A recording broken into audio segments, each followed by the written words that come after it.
தூக்கியது அதிமுக கவுன்சிலர்கள்ல, திமுக கவுன்சிலர்கள். மன்னராட்சினா யாருன்னு தெரியும். என்னங்க திடீர்னு கேள்விப்படாத செய்தியா இருக்குன்னா, செய்திக்கு வரோம். 1 இப்ப நடந்த விஷயம். 2வது விஷயம் வந்து விஜயதாரணி அவர்கள் டெல்லி சென்று அமித்ஷாவை பார்த்து யார போட்டு குடுத்தாங்க 2. அதனால வரக்கூடிய விஷயம் என்ன? எடப்பாடி பழனிசாமி, விஜய் இந்த 2 பேரும் சேர்ந்தா வெற்றின்னு நம்ம தொடர்ந்து சொன்னோம். முதல்ல இருந்து சொல்லிட்டு இருக்கோம். அந்த கருத்துல இன்னும் உறுதியா இருக்கும். சரி, பிரசாந்த் கிஷோர் அவர்களை வந்து முதல் பேட்டிக்கும் 2வது பேட்டிக்கும் நிறைய வித்தியாசம் இருக்கு. அப்போ இந்த 2வது பேட்டி நடக்கும்போது ஏன் திடீர்னு 2வது பேட்டியில் அவர் அந்த விஷயத்தை மாறுறாரு, கொஞ்சம் டியூன் கொஞ்சம் மாறுற மாதிரி தெரியுது, என்ன காரணம்? இன்னொரு ஒர்க் ஃப்ரம் ஹோம்னு விஜயை சொல்கிறாங்களே, அப்படி ஒர்க் ஃப்ரம் ஹோமாக இருக்கக்கூடிய விஜயை பார்த்து திமுக ஏன் பதறுது? ஏன்னா அவர் அதிகபட்சம் 20% சொல்கிறாங்க. 20% வச்சுக்கிட்டு ஆட்சி அமைக்க முடியாது. அந்த உண்மை விஜய்க்கு தெரியாதா? இவ்வளோ கல நிபுணர்கள்லாம் கூட வச்சுருக்காரு. அப்போ விஜய் நினைக்கிறது என்ன? எடப்பாடி பழனிசாமி தொடர்ந்து நம்ம சொல்லிகிட்டு இருக்கோம், அவர் ஒரு கை தேர்ந்த ஒரு அரசியல்வாதி. ஏன்னா சசிகலா அவர்களை டவுன் பண்ணிவிட்டு, அதுக்கப்புறம் ஓபிஎஸை டவுன் பண்ணிட்டு, மோடிக்கிட்டேருந்து ரெட்டலை வாங்கிட்டு அவருக்கே அல்வா கொடுத்துட்டு வராருன்னா, இந்தியா ஃபுல்லாக மோடி அல்வா கொடுக்குறாரு, அவருக்கே அல்வா கொடுத்தது எடப்பாடி தான். அதான் நம்ம எடப்பாடியை சாதாரணமாக அண்டர் எஸ்டிமேட் பண்ணாதீங்கன்னு சொல்லுவோம். அப்போ எடப்பாடி பழனிசாமி திடீர்னு 6 மாதம் கழித்து சொல்கிறாங்கிறாரே, இவ்வளோ நாள் பிஜேபி எதிர்ப்பில் உறுதியாக இருந்த எடப்பாடி கேஸ் ரைடு வரப்போகுது, பயந்துட்டார். இல்லை எடப்பாடி பழனிசாமிகிட்ட பேசிட்டாங்க, வேலுமணி இருக்கார் இல்லைங்க, அவரும் அமித்ஷாவும் பேசிட்டாங்க. எல்லாம் சொன்னாலும் இன்னமும் நம்ம தொடர்ந்து சொல்லிகிட்டு இருக்கோம், எடப்பாடி பழனிசாமி இப்போ இந்த நிமிஷம் நம்ம பேசிகிட்டு இருக்க நிமிடம் வரை பிஜேபியை விரும்பலை. அவர் வந்து விஜய் வருவார்னு எதிர்பார்த்துட்ருக்கார். விஜய்க்கு இருக்கக்கூடிய ஆப்ஷன் என்ன நம்ம ஏற்கனவே சொல்லிட்டோம். விஜய் தனித்து நின்று அவர் ஜெயிக்க வேண்டும் என்றால் ரொம்ப அது என்னென்னா கண்ணு கட்டிய தூரம் வரைக்கும் ரொம்ப ரிஸ்க்குங்க. ஏன்னா அவர் மறுபடியும் தொடர்ந்து இதான் சொல்கிறோம், இன்றைக்கி வந்து விஜய் அவர்களுக்கு ஃபேஸ் வேல்யூ இருக்குது, முகம் இருக்குது, ஒவ்வொரு வீட்லேயும் ஓட்டு இருக்குது. அந்த ஓட்டை போடுறதுக்கு கொண்டு வந்து சேர்க்கறதுக்கு மாவட்ட செயலாளர்கள் வலிமையாக இருக்கிறார்கள். அங்கொன்றும் இங்கொன்றுமாக போராட்டம். இன்னும் நிறைய இடத்துக்கு நிர்வாகிகள் போடல, பூத்து கமிட்டி அமைச்சு ட்ரைனிங் கொடுக்க போயிட்டாங்க திமுகவில். இன்னும் பூத்து கமிட்டி அமைப்பில் அதுக்கு ஒரு மாநாடு வச்சு அது கட்சி நடத்துறது சாதாரண விஷயம் இல்லைங்க. உங்களுக்கு டிடிவி தினகரன் வந்து அவ்வளோ ட்ரெயின்டு பொலிட்டீஷியன், அவராலே கட்சி நடத்த முடியல. உண்டா இல்லையா? கட்சி நடத்துறது அப்படிங்கிறது இன்றைக்கி வந்து நீங்கள் அது ஒவ்வொரு நாளும் செலவு எடுத்துக்கிட்டே போயிட்டுருக்கோம். எவ்வளோ செலவு பண்ணுவார் விஜய்? விஜய் மட்டும் செலவு பண்ணால் போதுமா? மாவட்ட செயலாளர் செலவு பண்ண வேணாமா? அப்போ விஜய் என்ன முடிவு எடுப்பார்? அவருக்கு வாய்ப்பு இருக்கிறதா இல்லையா?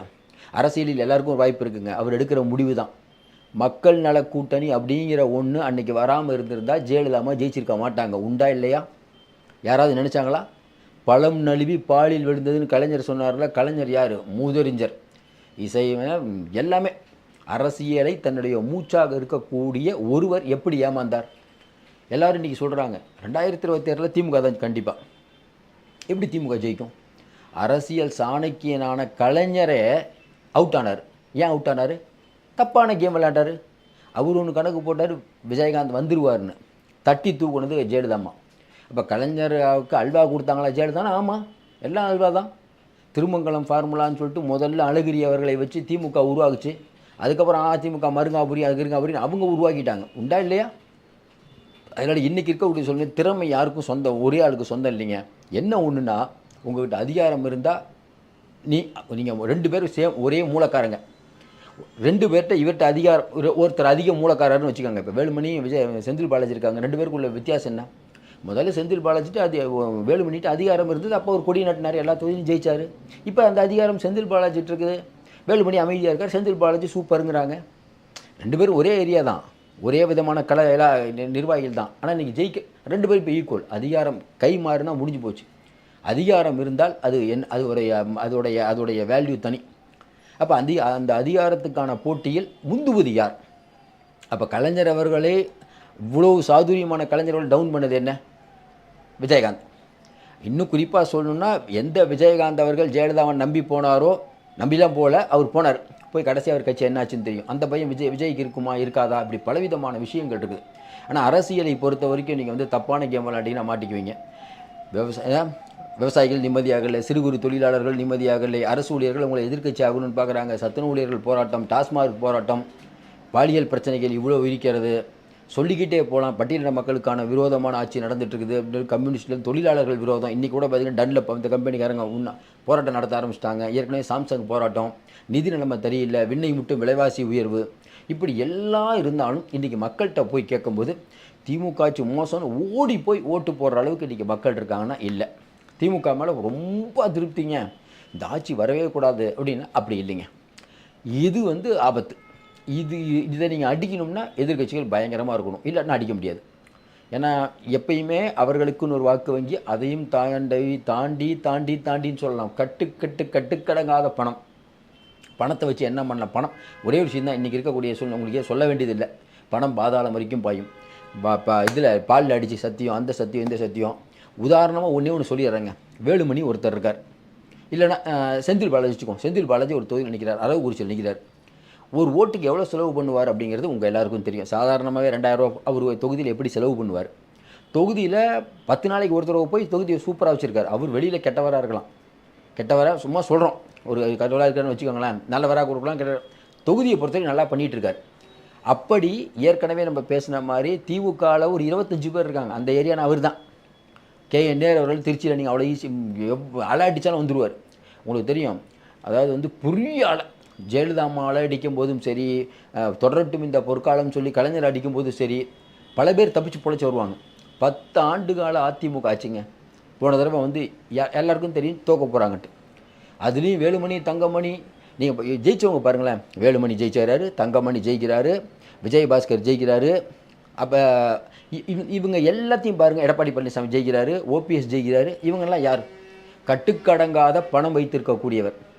OPS அவர்கள் இங்கே இருக்கக்கூடிய அந்த புளியந்தோப்பில் கட்டின அடுக்குமாடி வீடியும் சுரண்டுனா வருது.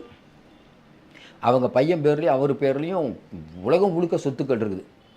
அப்படிப்பட்ட சூழ்நிலையில் OPS ரொம்ப நல்லவரான மக்கள் ஓட்டு போடுறாங்க. கொஞ்சம் யோசனை பாருங்கள். OPS இல்லைன்னா அந்த தொகுதியே போயிடுமா? தொகுதியை வச்சுக்கிறது, அடித்து இறக்கிறது. 40க்கு 40 இந்த தடவை திமுக ஜெயித்தாங்க. போன தடவை எப்படிங்க? அத்தனை அலை, மோடியோடைய அலை உச்சத்தில் இருக்குது. நீங்கள் தான், நம்ம தான் சொல்கிறோம் கோ பேக் மோடி நம்ம தொடர்ந்து சொல்லிகிட்டு இருக்கோம். அப்படிப்பட்ட கோ பேக் மோடி சொல்லும்போது எப்படி தேனியில் ரவீந்திரநாத் ஜெயித்தார்? துட்டு உண்டா இல்லையா? அடின்னு அடித்தாங்க, உண்டா இல்லையா? ஏன் எதிரடிக்கக்கூடியவர் தோத்தார்? EVK இளங்கோவன் செலவே பண்ணல, தோத்தார், முடிஞ்சு. EVK இளங்கோவன் நல்ல கேண்டிடேட் இல்லையா? சூப்பராக பேசுவார். மாநில தலைவராக இருக்கும்போது ஜெயலலிதாமே ஆட விட்டார். அப்படிப்பட்ட சூழ்நிலையில் இன்றைக்கி EVK இளங்கோவனுக்கு எப்படி நெருக்கடி? செலவே பண்ணல. பணம் பணம் பணம் பணம் எந்த எல்லைக்கும் போகும். எல்லாத்தையும் தாண்டி ஒன்று பண்ணுறோம். இன்றைக்கி வந்து எலெக்ஷனில் இருக்கக்கூடிய வேட்பாளர்களை விலைக்கு வாங்குவாங்க, அங்கே முகவர்களை விலைக்கு வாங்குவாங்க. சார் எல்லாத்துக்கும் ஒரு விலை உண்டு சொல்லுவோம்ல, எல்லாத்துக்கும் ஒரு விலை உண்டுங்க. விஜய் நல்லவராக இருக்கலாங்க, வரக்கூடியவங்க எல்லாம் நல்லவராக இருப்பாங்களா? தம்பி பார்த்துக்கோப்பா, முடிஞ்சு போச்சு கதை. உண்டா இல்லையா? இன்றைக்கி இருக்கக்கூடிய சூழ்நிலை விஜய்க்கு அந்த கஷ்டம் இருக்குதா இல்லையா? எல்லோரும் யோக்கியன்லாம் சொல்ல முடியாதுங்க. கிரவுண்டு லெவலில் விஜய் போய் பார்த்துட்டு இருக்க முடியாதுங்க. இன்றைக்கி இருக்கக்கூடிய நிலவில் அவர் கையெழுத்து தான் போடுவார். அவங்க தான் கையெழுத்து இயக்கம் நடத்தணும். விஜயே போய் கையெழுத்து வாங்கிட்டு இருப்பாரா சொல்லுங்கள்? மாவட்ட செயலரை தேர்ந்தெடுத்து கொடுத்தா போடுவார். எல்லா ஊருக்குமே அவரே செலக்ட் பண்ண முடியுமா? ஒன்றியம், நகரம், பேரூராட்சி, இளம் பெண்கள் பிரச்சனை, அந்த பாசறை கீசறை, எவ்வளவு தொண்டர்கள் இருக்காங்க. ஒவ்வொருத்தரையும் நீங்கள் வந்து பார்த்து இவர் ரொம்ப நல்லவரானு பார்த்து நீங்கள் தேர்ந்தெடுத்தீங்கன்னா முடிஞ்சு கதை. திமுக எல்லாத்தையும் நல்லவங்களும் இருப்பாங்க, கெட்டவங்களும் இருப்பாங்க. பிஜேபியில் கூட மோசமாக இருக்கக்கூடிய பிஜேபியில் நல்லவங்க இருப்பாங்க, கெட்டவங்களும் இருப்பாங்க. எல்லாமே வந்து ஒரு கட்சி மோசம்லாம் சொல்ல முடியாது. அப்போ விஜய்க்கு இந்த அளவுக்கு பிரச்சனை இருக்கும்போது இப்போ திமுகவுக்கு இருக்கக்கூடிய அட்வான்டேஜ் நம்ம ஏற்கனவே சொன்ன மாதிரி பெரிய அளவுக்கு மக்கள்கிட்ட ஒரு கோபம் இல்லை. சரி, அப்போ இந்த கோபம் இல்லை அப்படிங்கும்போது இந்த திமுக ஆட்சி தொடருமா? ஆமாங்க, கூட்டணி பலம் இருக்குது, ஏற்கனவே திமுகட்ட பணம் இருக்குது, அதிகாரம் இருக்கிறது, பல லட்சம் கோடி பணத்தை எல்லா ஊருக்கும் கொண்டு செல்லக்கூடிய நெட்வொர்க் இருக்குது. இது இல்லாமல் நம்ம ஏற்கனவே சொன்ன மாதிரி நம்ம KN நேருலேருந்து ஸ்டாலின்லேருந்து இப்படி ஒரு 20 பேர் அவங்க ஜெயிச்சிருவாங்க அவங்க தொகுதியில். அவங்களுக்கு பிரச்சனையே இல்லை, ரூட் கிளியர். அந்தளவுக்கு தொகுதியை நல்லா பார்த்துருக்காரு. நீங்களே பார்த்துருப்பீங்க குளத்தூருக்கு CM எத்தனை தடவை போகிறாருன்னு. அவர் தொகுதி போகிறார், கரெக்டு, போகணும், கரெக்டாக பண்ணி வச்சுருக்காரு. இப்போ குளத்தூரில் போய் நீங்கள் ஸ்டாலினை அடிக்கிறது கஷ்டம். அதாவது என்னென்னா அசம்பாவிதம் எதாவது நடந்தது. இப்போ ராஜீவ்காந்தி படுகொலை நடக்கும்போது ஜெயலலிதா சூப்பராக வந்தாங்க. அப்போ வந்து கலைஞர் அவர்களும் இன்னொருத்தர் மட்டும்தான் ஜெயித்தாங்க, மற்ற எல்லாம் தோற்று போயிட்டாங்க. பருதியில் மட்டும் தான் ஜெயித்தாங்க, எல்லாம் தோற்று போயிட்டாங்க. காளிமுத்து இருக்காரில், இப்போ நம்ம சீமானவங்க மாமனார் தம்பி காளிமுத்து, அவர் கடலாடியில் நின்னார். இன்னும் ஞாபகம் எனக்கு. கடலாடியில் வென்று துறைமுகத்தில் வந்து என்னை சந்திப்பாயாகங்கிறாரு கலைஞர். துறைமுகத்தில் தான் அவர் நிற்கிறார் கலைஞர். அப்போ அந்த அளவுக்கு ஒரு அலை அடிக்கும் போது பெரிய பெரிய தலையெல்லாம் போயிடும். ஆனால் அந்த மாதிரி ஒரு அலை இப்போ இருக்கா அப்படின்னா அது இப்போ சொல்ல முடியாதுங்க, கடைசி நேரத்தில் சொல்ல முடியும். ஆனால் இப்போதைக்கு இல்லை. ஆனால் வரக்கூடிய மேட்டர்லாம் பார்த்தீங்கன்னா 2026 கண்டிப்பாக திமுக ஆட்சி. நம்ம என்ன சொல்கிறோம், இன்றைக்கி எப்படி நீங்கள் அந்த வீடியோ போடுவீங்க? எனக்கு புரியல கான்செப்ட். உங்களுக்கு நிறையா பார்வையாளர்கள் இருக்கலாம். ஆனால் என்னென்னா 2026 இப்படி நடந்தால் திமுக ஆட்சி உறுதி. அப்படி நடந்தால் கூட அப்போ இருக்கக்கூடிய நிலவரம் வேறு மாதிரி இருந்துச்சுன்னா என்ன பண்ணுவீங்க? இப்படியே திமுக கூட்டணி வலிமையாக இருக்கும், இப்படியே எடப்பாடி தனியாக இருப்பார், இப்படியே வந்து பிஜேபி தனியாக இருக்கும், இப்படியே விஜய் தனியாக இருப்பார், எப்படி சொல்லுவீங்க? நாளை நடப்பது யாருமே அறிய முடியாதுங்க. மிக நேரத்தில் எதனோட நடக்கலாம். அப்போ 2026 திமுக ஜெயிக்கும் இப்போ இருக்க சூழ்நிலையில் அப்படின்னா இன்றைக்கி தேர்தல் வச்சான்னு சொல்லுங்கள். அப்படி தான் சொல்லணும். இன்றைக்கி தேர்தல் வச்சா ஜெயிக்கும். இன்னும் 10 நாள் கழிச்சு வச்சா சொல்ல முடியாது. அதுக்கு முதல் நாள் என்ன வேணால் நடக்கலாம். இப்போ தேர்தல் வச்சு அப்படி தான் பேச முடியும். அப்போ திமுக ஆதரவு ஊடகங்கள் முழுக்க பார்த்தீங்கன்னா திமுக ஜெயிச்சிருச்சிங்க 2026 அப்படிங்கிற ஒரு நினைப்பை நோக்கி போயிட்டுருக்காங்க. இன்னொரு பக்கம் இப்போ நியூஸ் பார்த்தீங்கன்னா சிவகாசியில் பார்த்தீங்கன்னா மன்னர் ஆட்சியாக நடக்குதுன்னு சொல்லி கவுன்சிலர்கள் கத்துறாங்க. உடனே நமக்கு சந்தேகம், மன்னர்னால் வேறு ஏதோ தேவையில்லாமல் வம்புக்கு இழுக்கிறாங்க அப்படின்னா இல்லைங்க. அங்கே இருக்கக்கூடிய நகராட்சி திமுக ஆணையர் தலைவர் அவருக்கு எதிர்த்து வந்து அங்கே இருக்க கவுன்சிலர்கள் போராட்டம். அதாவது திமுகவுடைய அங்கே இருக்கக்கூடிய இவங்களுக்கு மேயருக்கு எதிராக அங்கே இருக்கக்கூடிய கவுன்சிலர்கள் ஆர்ப்பாட்டம். உடனே கேட்கலாம், இதெல்லாம் சர்வ சாதாரண சார். இதே மாதிரி தான் வந்து இதில் பார்த்தீங்கன்னா இதில் நெல்லையில் வந்து சரவணன் அவரை மாற்றுறதுக்குள்ளே படாது பட்டு போச்சு. அதுக்கப்புறம் சிஎம் ஒரு வேட்பாளர் நிறுத்துறாரு திமுக. அவரை எதிர்த்து ஒருத்தர் பவுன்ராஜோ இதை பேர் அவர் எதிர்த்து நிற்கிறார். ஆள்றது வந்து திமுக. கவுன்சிலர்கள் நிலைமை எப்படி இருக்குது பாருங்கள். இந்த பக்கம் என்னாச்சு காஞ்சிபுரத்தில், இந்த பக்கம் திமுக மேயர் இருக்காங்க, அவங்களுக்கு எதிராக திமுக கவுன்சிலர்களே வந்து நம்பிக்கையில் தீர்மானம். அப்புறம் போய் குறிஞ்சியில் போய் அது ஒரு பிரச்சனையாகி அதுக்கப்புறம் கோயம்புத்தூரில் என்னாச்சு, மேயரை மாற்றுறதுக்குள்ளே பட்டாங்க. மேயரை மாற்றி முடிச்சுன்னா நான் வெளியில் அழுதுகிட்டே வராங்க. கோடிக்கணக்கில் செலவு பண்ணேன். அதாவது இந்த பதவியை பிடிக்கிறதுக்கு வந்து கோடிக்கணக்கில் செலவு பண்ணாங்களாம். அப்போ எவ்வளோ சம்பாதிப்பாங்க? இது ஒரு பக்கம் போயிட்டு இருக்கும்போது ஏற்கனவே ராமநாதபுரத்தில் பார்த்தீங்கன்னா கண்ணப்பன் இருக்கார், ராஜகண்ணப்பன், நாஞ்சில் சம்பத் இருக்கார். அங்கே கூட்டம் நடக்குது. மாவட்ட செயலாளர் காதர் பாட்சா, அங்கே இருக்கக்கூடிய இளைஞரணியில் இருக்கக்கூடிய ஒருவருக்கும் அவருக்கு பிரச்சனை. மேடையிலேயே 2 பேர் சண்டை போட்டுக்கிறாங்க. ஆனால் என்ன செய்தி வருது, செங்கோட்டையன் வந்து எடப்பாடி பழனிசாமி இதை பார்க்காமல் வேலுமணி கல்யாணத்துலேருந்து வெளியில் போயிட்டார். செங்கோட்டையன் அவர்கள் காணொலி காட்சியில் பங்கேற்றார். எடப்பாடி அவர்கிட்ட ஒரு வார்த்தை கூட பேசலை. எடப்பாடிக்கும் அண்ணாமலைக்கும் சண்டை. எடப்பாடி பழனிசாமி பிஜேபி வேணுங்கிறாராம். உடனே அண்ணாமலை அதெல்லாம் நீங்கள் நோட்டா கட்சின்னு எப்படிங்க சொன்னீங்கன்னு உடனே அவர் ஒரு பேச்சு. இது ரெண்டையும் இதுதான் டிவி எல்லாத்துலேயும் 8 மணிக்கு எல்லோரும் பேசக்கூடிய விஷயம் தான். அப்போ இதெல்லாம் கொஞ்சம் யோசனை பாருங்கள். அதிமுக விஜய்க்கு செல்வாக்கு இருக்கா இல்லையா, பிரசாந்த் கிஷோர் பண்ணுறது சரியா தப்பா, இப்படியான செய்திகள் வரும்போது திமுக ரொம்ப சேஃப் சைடு இருக்காங்க. அதற்கு காரணம் என்ன? மீடியா. இந்த ஒட்டுமொத்த மீடியாவும் இன்றைக்கி எப்படி மேலே வந்து டெல்லியில் வந்து மோடிக்கு சலாம் போடுறாங்களோ அதே மாதிரிங்க சலாம் போட ஆரம்பிச்சிட்டாங்க. ஏதாவது எதிர்த்து பேசுனீங்கன்னா உங்களை கட்டம் கட்டிடுவாங்க. அப்போ திமுக அப்படிங்கிறது வந்து என்னங்க இப்படிலாம் சொன்னால் வீழ்த்தவே முடியாத சக்தியானா? வீழ்த்த முடியாத சக்தி யார் சொன்னது? வீழ்த்த முடியும். திமுக வீழ்த்த முடியாதா? இவங்க நினச்சிட்ருக்காங்க 200 250ன்னு சொல்லிட்டு. அப்போ எடப்பாடி பழனிசாமி அமைதியாக வேடிக்கை பார்த்துட்டு தனியாக நின்று தோற்று போவாரா? விஜய் தனியாக நின்று தோற்று போவார்னு நினைக்கிறீங்க? கொஞ்சம் யோசனை பாருங்கள், ப்ராக்டிக்கலாக யோசிங்க. விஜய் ப்ராக்டிக்கல் மேனுங்க. நம்ம தொற்று வந்து இதை சொல்லிட்டு இருக்கோம். நிறைய பேர் வந்து விஜய் எல்லாம் அது தப்பு கணக்கு போடுறாருங்க. விஜய் ப்ராக்டிக்கல் மேனுங்க. முதல் தடவை எடுத்த உடனே கூட்டணின்னு எதுக்கு சொல்கிறார்? நான் தனியாக நின்று ஜெயிப்பேன் விஜயகாந்த் சொன்னார்ல, அந்த மாதிரி சொன்னாரா? சொல்லி அவர் எடப்பாடி பழனிசாமியும் அதிமுகவையும் ஊழல் கட்சிகளை விரட்டுவோன்னு சொல்லும்போது எடப்பாடி பழனிசாமி ஏன் இன்னும் விமர்சிக்கவில்லை? இப்போ நீங்கள் சொல்கிற மாதிரி விஜய் தனியாகவே நிற்க போகிறதா இருக்கட்டும். அப்போ என்னங்க பண்ணணும்? இப்போவே திமுக வேணாம் அதிமுக வேணாம், 2 பேரும் ஊழல் கட்சிகள். இவங்க மட்டும் என்ன பேசணுமா பேச வேணாமா? ஏன் அதிமுக பேச மாட்டுறாரு? கொஞ்சம் யோசனை பாருங்கள். நம்ம என்ன கேட்குறோம், அதிமுகவை ஏன் பேசணும்? எல்லா டோரையும் ஓப்பன் பண்ணி வச்சுருக்கணும். அதுதான் ஒரு அரசியல் கட்சி தலைவர். எடப்பாடி பழனிசாமி என்ன பண்ணுறாரு? இவ்வளோ நாள் இப்படியே இப்போ பண்ணிகிட்டே இருந்தார். இப்போ இல்லைங்க திமுக தான் எங்களுடைய எதிரி, யார் வந்தாலும் பிரச்சனை இல்லை, முடிஞ்சு போச்சா கதை, யார் வந்தாலும் பிரச்சனை இல்லை. அப்போ தொண்டர்களை தயார் பண்ணுறாரு. அப்போ நீங்கள் நினைக்கலாம் அப்போ பிஜேபியோட போயிடுவாரா? அதுவும் சொல்ல முடியாது. ஏன்? அது எலெக்ஷன் வரும்போது தான் சொல்ல முடியும். இப்போ விஜய் வந்தார்னா விஜய் ஓகே. விஜய் வந்தால் எடப்பாடிக்கு இன்னொரு நன்மை. நிறைய பேர் சொல்கிறாங்க பிஜேபி வந்தால் தான் விஜய் வந்தால் என்ன நன்மை? ஏற்கனவே பிஜேபி இப்போ பாஜகன்னு சொல்லிட்டோம். அது இன்னும் நான் சொன்னதை செய்வான் இந்த எடப்பாடி. ஏன் பிஜேபி சொன்னா போகமாட்டேன்னு சொன்னா போனா? நிறைய பேர் என்னென்ன எழுதினீர்கள்? நான் பிஜேபியுடன் சென்று விடுவேன் என்று எழுதினீர்கள், எங்களை மிரட்டினார்கள் என்று எழுதினீர்கள், இடியை வைத்து மிரட்டினார்கள் என்று எழுதினீர்கள். நான் எங்களுடைய கொள்கை புரட்சித் தலைவர் அம்மாவுடைய கொள்கை அப்படின்னு அவர் சொல்லுவார். உடனே பக்கத்துலேருந்து விஜய் சொல்லுவார், சிறுபான்மை மக்களுக்கு மிகப்பெரிய துரோகம் செய்தது திமுக, மேலே இருக்கக்கூடிய பிஜேபின்னு முடிஞ்சு போச்சா கதை?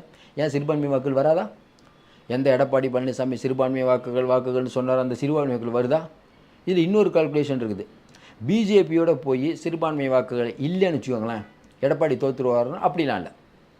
சிறுபான்மை வாக்குகள் போட்டால் மட்டும்தான் ஜெயிக்கும்னு நம்ம நினைக்கல. சிறுபான்மை வாக்குகளும் முக்கியம். ஆனால் இப்போ போன தடவை என்னாச்சு? அதிமுக பிஜேபி கூட்டணி, பிஜேபிக்கு கிட்டத்தட்ட 77 சீட்டில் ஜெயித்தாங்க சார், சிறுபான்மை வாக்குகள் போடாமல். அப்போ எடப்பாடி பழனிசாமி இந்த சிறுபான்மை வாக்குகளை நம்பி இல்லை. திமுக நம்புது என்னென்னா அதற்கு அப்படியே மொத்தமாக விடுவுது அந்த வாக்குகள், அதற்கு மேல் வரதை தான் எக்ஸ்ட்ரா. அதிமுக சிறுபான்மை வாக்குகள் நினச்சிட்டு இருந்தால் இந்த எலெக்ஷனில் அதிமுக தனியாக நின்று மட்டும் சிறுபான்மை வாக்குகள் ஓட்டு போட்டுருவாங்கன்னா நீங்கள் கொஞ்சம் யோசனை பாருங்கள். அதுக்கு எடப்பாடி என்ன பண்ணியிருக்கணும்? பாசிச பாஜக, மைனாரிட்டி மோடி இப்படி சொல்லியிருக்கணும். அவர் சொன்னாரா? சொல்லி அவர் அப்போவே ஒரு கணக்கு போட்டார். ஏன்னா என்றைக்குமேங்க வார்த்தையை விடக்கூடாது. எதுக்கு நமக்கு இந்த வேலை? தேர்தல் வரும்போது பார்த்துக்கலாம், இப்போதைக்கு அமைதியாக இருக்கும். இடி சிபிஐலாம் வச்சுருக்காங்க, ரொம்ப ஒரு மாதிரியான. ஆனால் அவரோட பழகியிருக்காரு, தெரியும் இருக்கு அவரை பற்றி. அப்போ பிஜேபி அப்படிங்கிற ஒரு கட்சியை அவரையும் ஒரு எல்லையில் வைக்கிறோம், விஜயும் ஒரு எல்லையில் வைக்கிறோம். யார் வராங்களோ முதல்ல வர்றது விஜயாக இருந்தால் தான் நமக்கு நல்லது. விஜய் கிட்ட தான் நமக்கு, ஏன்னா விஜய் போனால் 2 விதமான அட்வான்டேஜ். அதுவும் தாண்டி இன்னொரு அட்வான்டேஜ் வரலாற்றில் என்ன சொல்லும்? எடப்பாடி பழனிசாமி சொன்னதை செய்தார், செய்வதை சொல்லுவார் அடிக்கடி. விஜயோட சேர்ந்து இஸ்லாமிய வாக்கள் ஒரு தடவை வந்துருச்சுன்னா போதுங்க, அதுக்கப்புறம் அதிமுக சொல்லணும்ல. நாங்கள் பிஜேபியோட கூட்டணிக்கு போனோமா சார்? சொன்னமா இல்லையா? 2024 மட்டும் இல்லை, 26 வைக்க மாட்டோம், வைக்கலையில்ல. இதாங்க கொள்கை குன்றுங்க. எடப்பாடி சொல்லுவாரா சொல்ல மாட்டாரா? சூப்பராக சொல்லுவார். அப்போ இமேஜும் ஏறுது, ஓட்டும் கிடைக்குது, எதுக்கு போய் தேவையில்லாமல். அதையும் தாண்டி இன்னொன்று நிறைய பேர் சொல்கிறாங்க, பிஜேபி அதிமுக கூட்டணி வச்சா இடி சிபிஐ உள்ளிட்ட அமைப்புகளுடைய பாதுகாப்பு கிடைக்கும், பணம் கிடைக்கும். திமுக ஒன்றுமே பண்ண முடியாது, அடித்து நொறுக்கலாம். கரெக்ட், எல்லாம் கரெக்ட். ஆனால் ஒரே ஒரு சிக்கல் இருக்குது. இப்போ நீங்கள் பிஜேபியோட கூட்டணிக்கு போனீங்கன்னா நாளைக்கு நீங்கள் சிஎம் ஆகிட்டீங்கன்னு வச்சுக்கோங்களேன், சிஎம்ஏ ஆகிட்டீங்க. உங்கள்கிட்ட இருக்க ஒரு 100 எம்எல்ஏக்களை பணம் கொடுத்து வாங்க பிஜேபியோட முடியாதுன்னு நினைக்கிறீங்க? ஐயா, ஆட்சியை நீங்கள் நடத்தவும் முடியாது சார். அப்போ உங்களுடைய பழைய வழக்கெல்லாம் போட்டு உங்களை உள்ளே வைக்க முடியாது.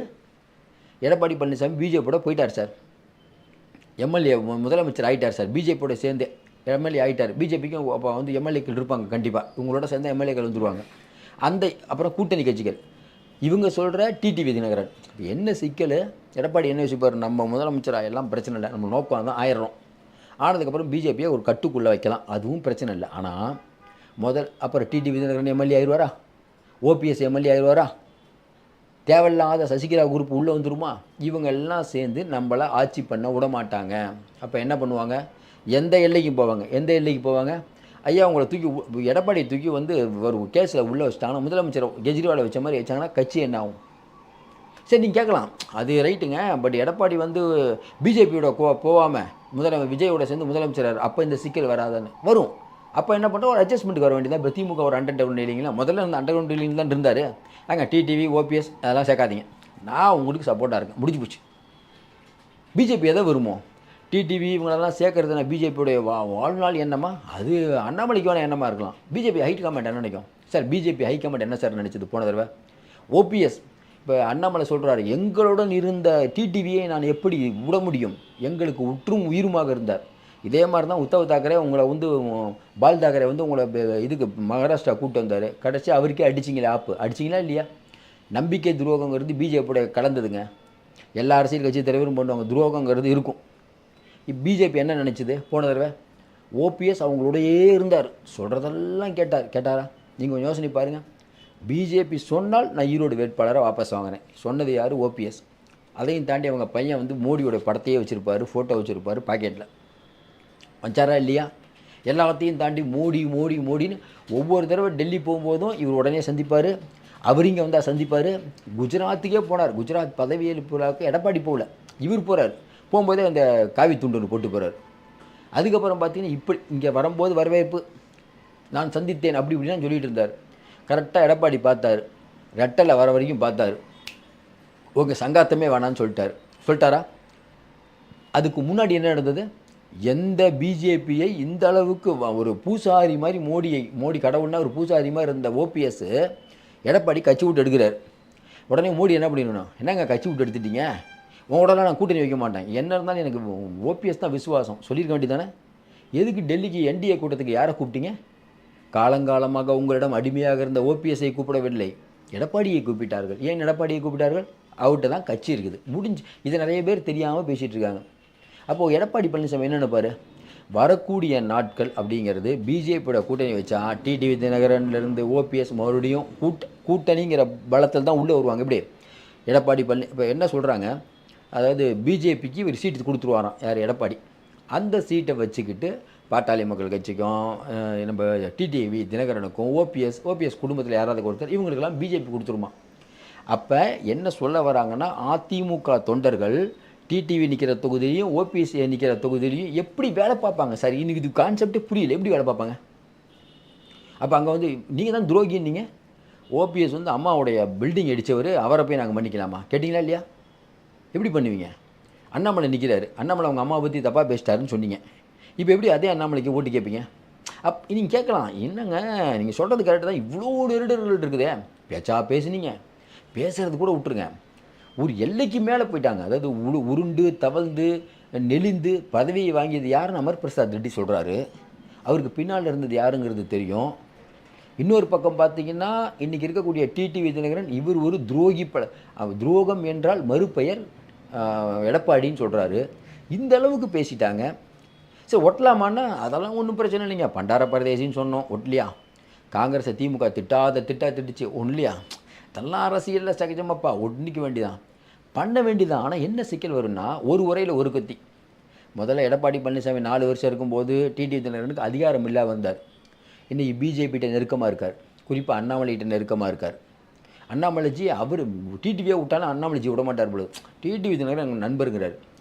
அப்போ அவரையெல்லாம் கூட்டிகிட்டு உள்ளே வந்து வரக்கூடிய தேர்தலில் இவர் ஜெயிச்சாருன்னா, எடப்பாடி ஜெயிச்சாருன்னா, நீங்கள் டிடிவி தினகரன்ட்ட ஓபிஎஸ்லாம் அதிமுக தொண்டர்கள் யாரும் பேசக்கூடாதுன்னு எடப்பாடி சொல்ல முடியாது. ஏன்? எலெக்ஷன் நேரத்துலலாம் ஒன்றா தானே வேலை பார்த்தீங்க. அப்போ மெதுவாக இந்த கட்சி ஒன்றிணைன்னு ஆரம்பிப்பாங்க பிஜேபி. அப்போ ஷிண்டேக்கு நடந்த கதை தான் அதிமுகலேருந்து ஒரு ஷிண்டேவை உருவாக்கி எடப்பாடியை டம்மி பண்ணுவாங்க.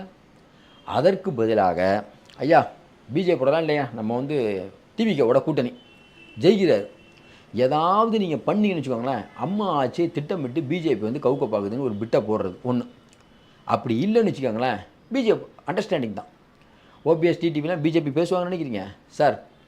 உங்கள் பின்னால் கூட்டம் இருந்தால் உங்கள்கிட்ட மதிப்பாங்க சார். பிஜேபி எந்த கட்சியாக இருந்தாலும் சரி, பிஜேபி மட்டும் விதி வழக்கா? ஏன்னா டிடிவி தினகரனும் ஓபிஎஸும் அப்படியே ரொம்ப நாள் உறவுக்காரங்களா அவருக்கு, மாமா மச்சாவா? அதெல்லாம் ஒன்றும் இல்லை. டிடிவி ஓபிஎஸை தூக்கி போகிறதுக்கு எவ்வளோ நேரம் ஆயிரும்? அதெல்லாம் ஈஸியாக தூக்கி போட்டு போகிறோம். ஏற்கனவே தூக்கி போட்டவர்கள் தான் அவங்க. அப்போ எடப்பாடி இதை யோசிக்க மாட்டாரா? இவங்க 3 பேர் உள்ளே வந்தால் நம்ம இவங்க 3 பேர் உள்ளே வரக்கூடாது நம்ம நினச்சோமோ அவங்க உள்ளே வராங்க. இன்னொன்று, எடப்பாடி என்ன டிமாண்ட் வைப்பாங்க? அதிமுக அண்ணாமலையை மாற்றிடுங்க.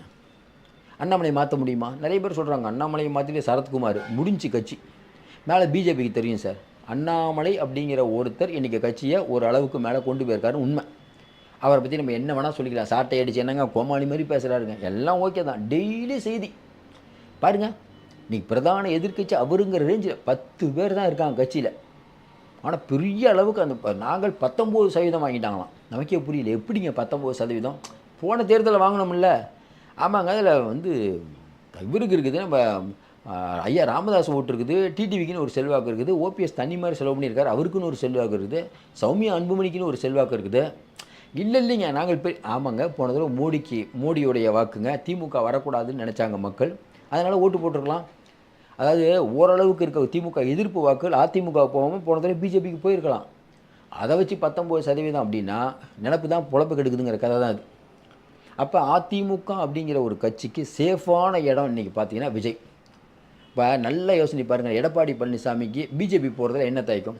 பணத்துக்கு பணம், இடி சிபிஐ எதுவுமே வராது. ஐயா கேஸ் இருந்தால் கூட வாபஸ் வாங்கிடுவாங்க ஐயா, அதெல்லாம் ஒன்றும் பிரச்சனை இல்லை. அதுக்கப்புறம் ஐயா நீங்கள் என்ன பண்ணுங்கள், இந்த செந்தில் பாலாஜி ஒரு 10 அமைச்சர்கள் இருக்காங்க, அவங்க வீட்டுக்கெலாம் ரைடு போங்க, கூட்டணிக்கு வரோம். ஓகே வந்துருங்க, நீங்கள் நாங்கள் எல்லாத்தையும் பண்ணுறோம், எல்லா வீட்டுக்கும் ரைடு போவோம். திமுக பணம் எந்த ஊர்லையும் வெளியில் எடுக்க முடியாதபடி நாங்கள் பண்ணுறோங்க. அதிமுக சொல்லணும் பாருங்கள், பணம்லாம் அங்கே வச்சுருக்காங்க, பார்த்துக்கோங்க. முழுக்க இடிசிபிஐ தீயாக வேலை செய்யும். அப்போ எடப்பாடி பழனிசாமி எந்த அதிகாரம் இன்றைக்கி முதலமைச்சர்கிட்ட இருக்குதோ அதே அதிகாரம் எடப்பாடிக்கு வந்துடும். ஏன்? சென்ட்ரல் அதிகாரம் இப்படி அண்ணாமலை சவுண்டு விடுறாருல, என்னை தொட்டுப்பார், அதே மாதிரி எடப்பாடியும் பேசுவார். இப்போ ஏன் பேச முடியல? பேசுனா டிவிஎஸ்சி அடுத்த நாள் வீட்டுக்கு வந்துடும், கரெக்டாக லஞ்ச ஒழிப்புத்துறை வந்துடும். அப்போ ஸ்டாலினை அடக்கக்கூடிய ஆயுதம் எது? ஐயா மோடி நினச்சா ஸ்டாலின் அடங்குவார். நிதி மட்டும் இல்லை, டாஸ்மார்க் தொட்டமா, அடுத்து பத்திரப்பதிவு தொடுவோமா, மின்சாரத்துக்குள்ளே போவோமா, வணிக வரி அலுவலகத்துக்கு போவோமா? ஐயா முதலமைச்சர் வீட்டுக்கே போகலாமையா, என்னையா பிரச்சனை? யோசனை பாருங்கள், கெஜ்ரிவால் வீட்டுக்கு போகல, என்ன பண்ணீங்க? தமிழ்நாடே பொங்கி எழுங்க பார்ப்போம். அதனால் இன்றைக்கி இருக்கக்கூடிய அப்போ வந்து என்னென்னா ஆட்கள் அதிகமாகிடுவாங்க. எப்படி?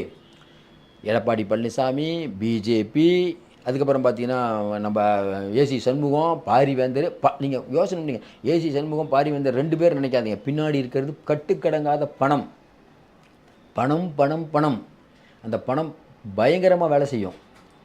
அப்போ கிருஷ்ணசாமி கொஞ்சம் அந்த ஏரியாவில் கொஞ்சம் இதாக இருப்பார். தேமுதிக ஆளே இருக்குது இல்லையா, நிர்வாகிகள் இருக்காங்க, அதை வச்சு அதை வரும். 1% 1.5% வந்தாலும் பரவாயில்ல. இப்படி மொத்தமாக ஒரு கூட்டணியை கட்டமைத்தால் எடப்பாடிக்கு ரொம்ப சந்தோஷம். ஏன்? செலவு பண்ணுறதுக்கு ஓரளவுக்கு அவங்களே காசு கொடுத்துருவாங்க. அதிமுக நிர்வாகிகள் வேகமாக வேலை செய்வாங்க. ஆனால் BJP sir peace of mind ஒன்று சார். ஐயோயோ ஏடி சிபிஐ வந்துருமோ, ஐயோ என்ன பண்ணுறது, செந்தில் பாலாஜி அங்குரியே கை வச்சிட்டாங்க, மேலே வந்தாலும் வந்துடும் போகுது.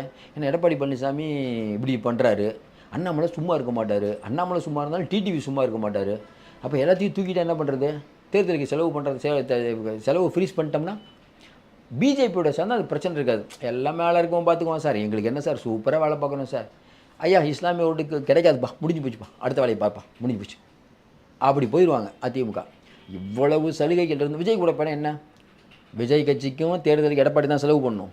விஜய் கட்சியில் இருக்கக்கூடிய ஆட்களுக்கும் பார்த்திங்கன்னா அங்கே இருக்கக்கூடிய களத்தில் இருக்கக்கூடிய அந்த பணத்தை கொண்டு போய் சேர்க்கறதும் எடப்பாடி தான் பண்ணணும். அந்த அங்கே இருக்கக்கூடியவர்களுக்கு தொழிலும் இவங்க தான் கற்று தரணும்.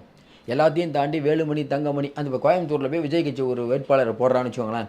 விஜய் கட்சியுடைய வேட்பாளருக்கு முகம் இருக்கும், ஆனால் அந்த ஓட்டுக்களை சேர்ப்பதற்கு பணம் செலவழிப்பது, கிரவுண்டில் வேலை பார்க்குறதுக்கு தாவேகா தொண்டர்கள் பயங்கரமாக இருப்பாங்களா அதிமுகவை. ஏன்னா அதிமுக இதில் வந்து பிஹெச்டி வாங்கினவங்க. அவங்கள திமுக எப்படி டேக்கிள் பண்ணுறதுன்னு உங்களுக்கு தெரியும். இன்னும் குறிப்பாக சொல்கிறோமே, தமிழகம் முழுக்க என்ன நடக்குது விஜய் கட்சியில் தெரியாதில்லை. நீங்கள் இன்னமும் திமுக அதிமுக அப்படிங்கிற கட்சிக்கு தான் ஓரளவுக்காவது பூத் ஏஜென்ட்கள் இருக்காங்க. எனக்கு தெரிஞ்சு எங்கள் ஊர்லலாம் பார்த்திங்கன்னா அதிமுக அப்படிங்கிற ஒரு கட்சி போன நாடாளுமன்ற தேர்தல் இருந்துச்சுல்ல, போன நாடாளுமன்ற தேர்தலில் அதுவும் இன்னொன்று கொள்கைக்காக பேசக்கூடிய கட்சி, அங்கேருந்து பாதி பேரை திமுக வேலை பார்த்தாங்க. எனக்கே நல்லா தெரியும், என்ன பண்ண முடியும். அதை விட இன்னொன்று சொல்கிறோம், இப்போவும் கொளத்தூர் தொகுதியில் இருக்கக்கூடிய ஒரு மாவட்ட ஸ்டாலின் எதிர்த்து நின்ன ஒருவர், எனக்கு தெரிஞ்சு, நானே சாட்சி, எனக்கு தெரிஞ்சு நான் ஒரு சென்னையில் இருக்கக்கூடிய மிக மிக முக்கியமான செயலில் சிட்டு அப்படின்னு பேர் வாங்கின ஒருத்தரை பார்த்து பணம் வாங்கிட்டு போவார். அதிமுக மாவட்ட செயலாளர் வாங்கின யார்கிட்ட பணம் வாங்கிட்டார்? திமுக மாவட்ட செயலாளர்கிட்ட பணம் வாங்குவார். என்னங்க இது அப்படின்னு கேட்டால், ஆமாங்க கொடுத்துட்ருக்கோம்.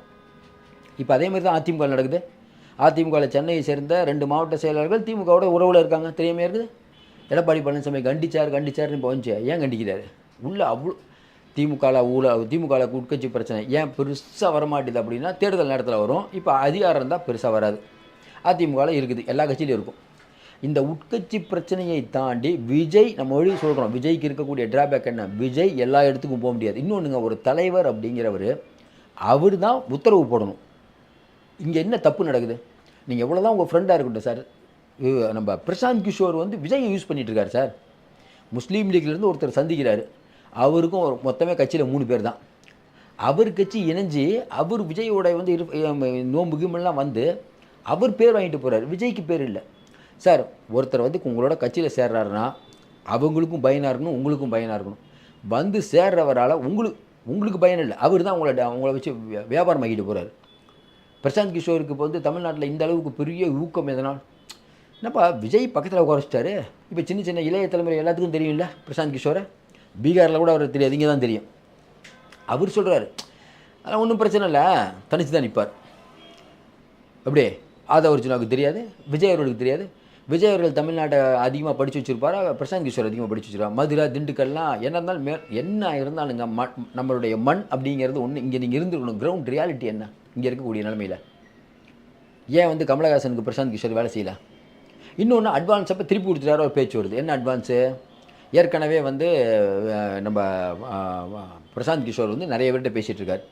அதில் ஒன்று அதிமுகவுக்கிட்ட யார் அந்த சார் அப்படிங்கிற அந்த கேப்சூலை வடிவமைச்சு கொடுத்தது அவர் தான். ஏற்கனவே பிரசாந்த் கிஷோருக்கும் ராபின் ஒருத்தர் இப்போ திமுக வேலை செய்கிறார், அவருக்கும் ஒரு பேச்சுவார்த்தை நடந்தது. யார்? எடப்பாடி பழனிசாமியுடைய பையனுக்கும் மிதுனுக்கும் அந்த ராபினுக்கும் 5 கட்டங்களாக பேச்சுவார்த்தை. என்ன பிரச்சனைங்க? 5 கட்டங்களான பேரம் படியல. எப்பயுமே சில பேர் வந்து அந்த பேரத்தில் கரெக்டாக இருப்பாங்க.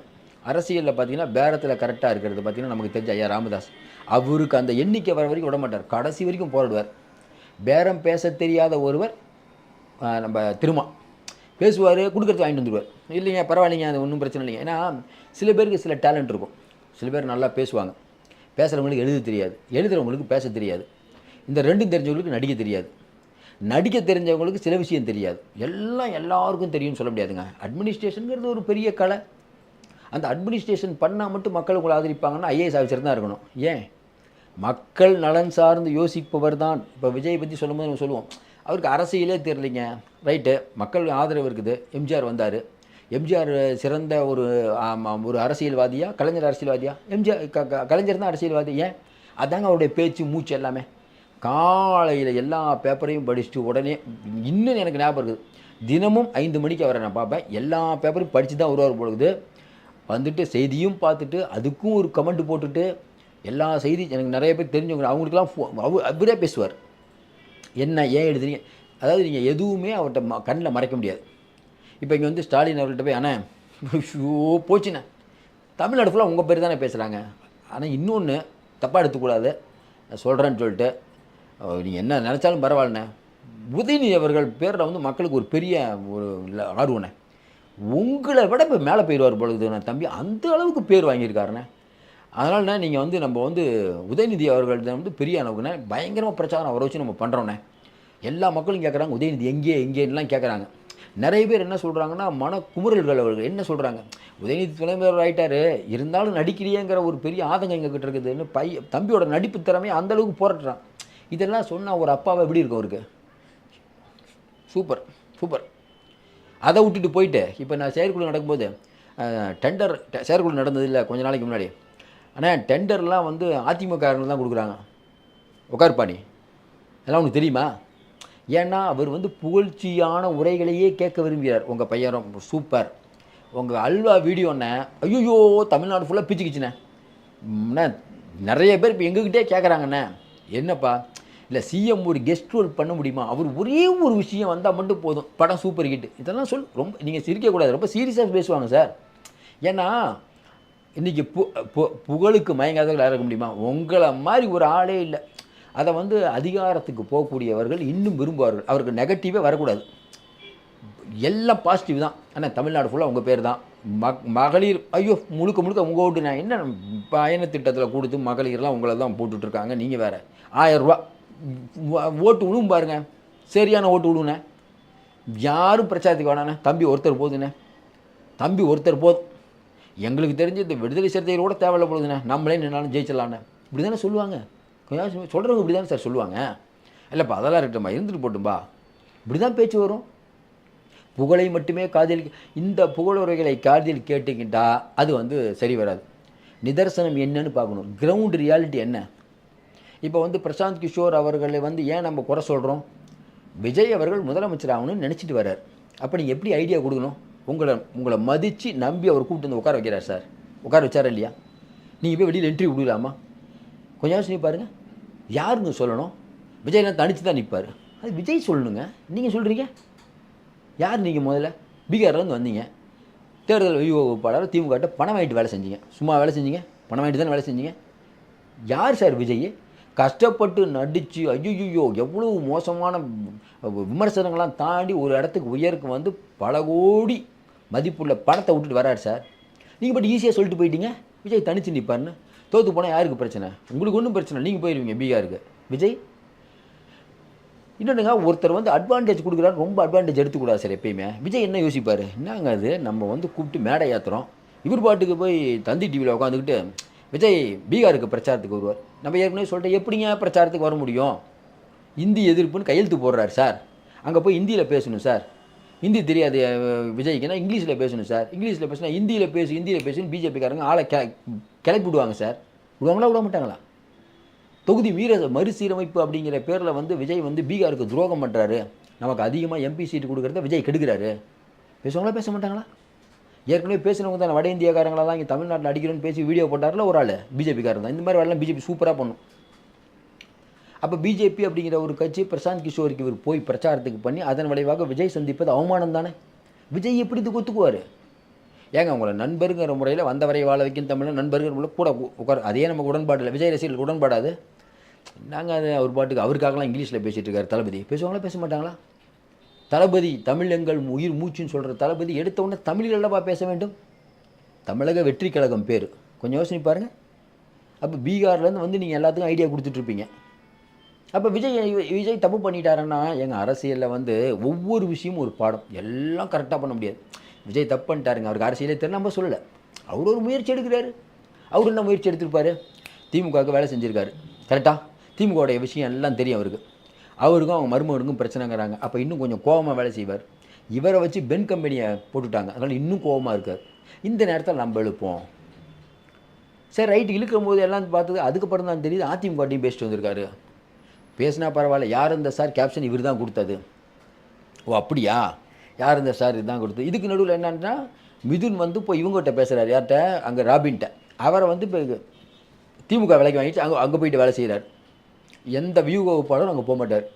அப்போ எடப்பாடி பழனிசாமிகிட்ட கடைசி வியூக வகுப்பாளராக போனது பிரசாந்த் கிஷோர். இப்போ அட்வான்ஸாக வாங்கிட்டாராம்.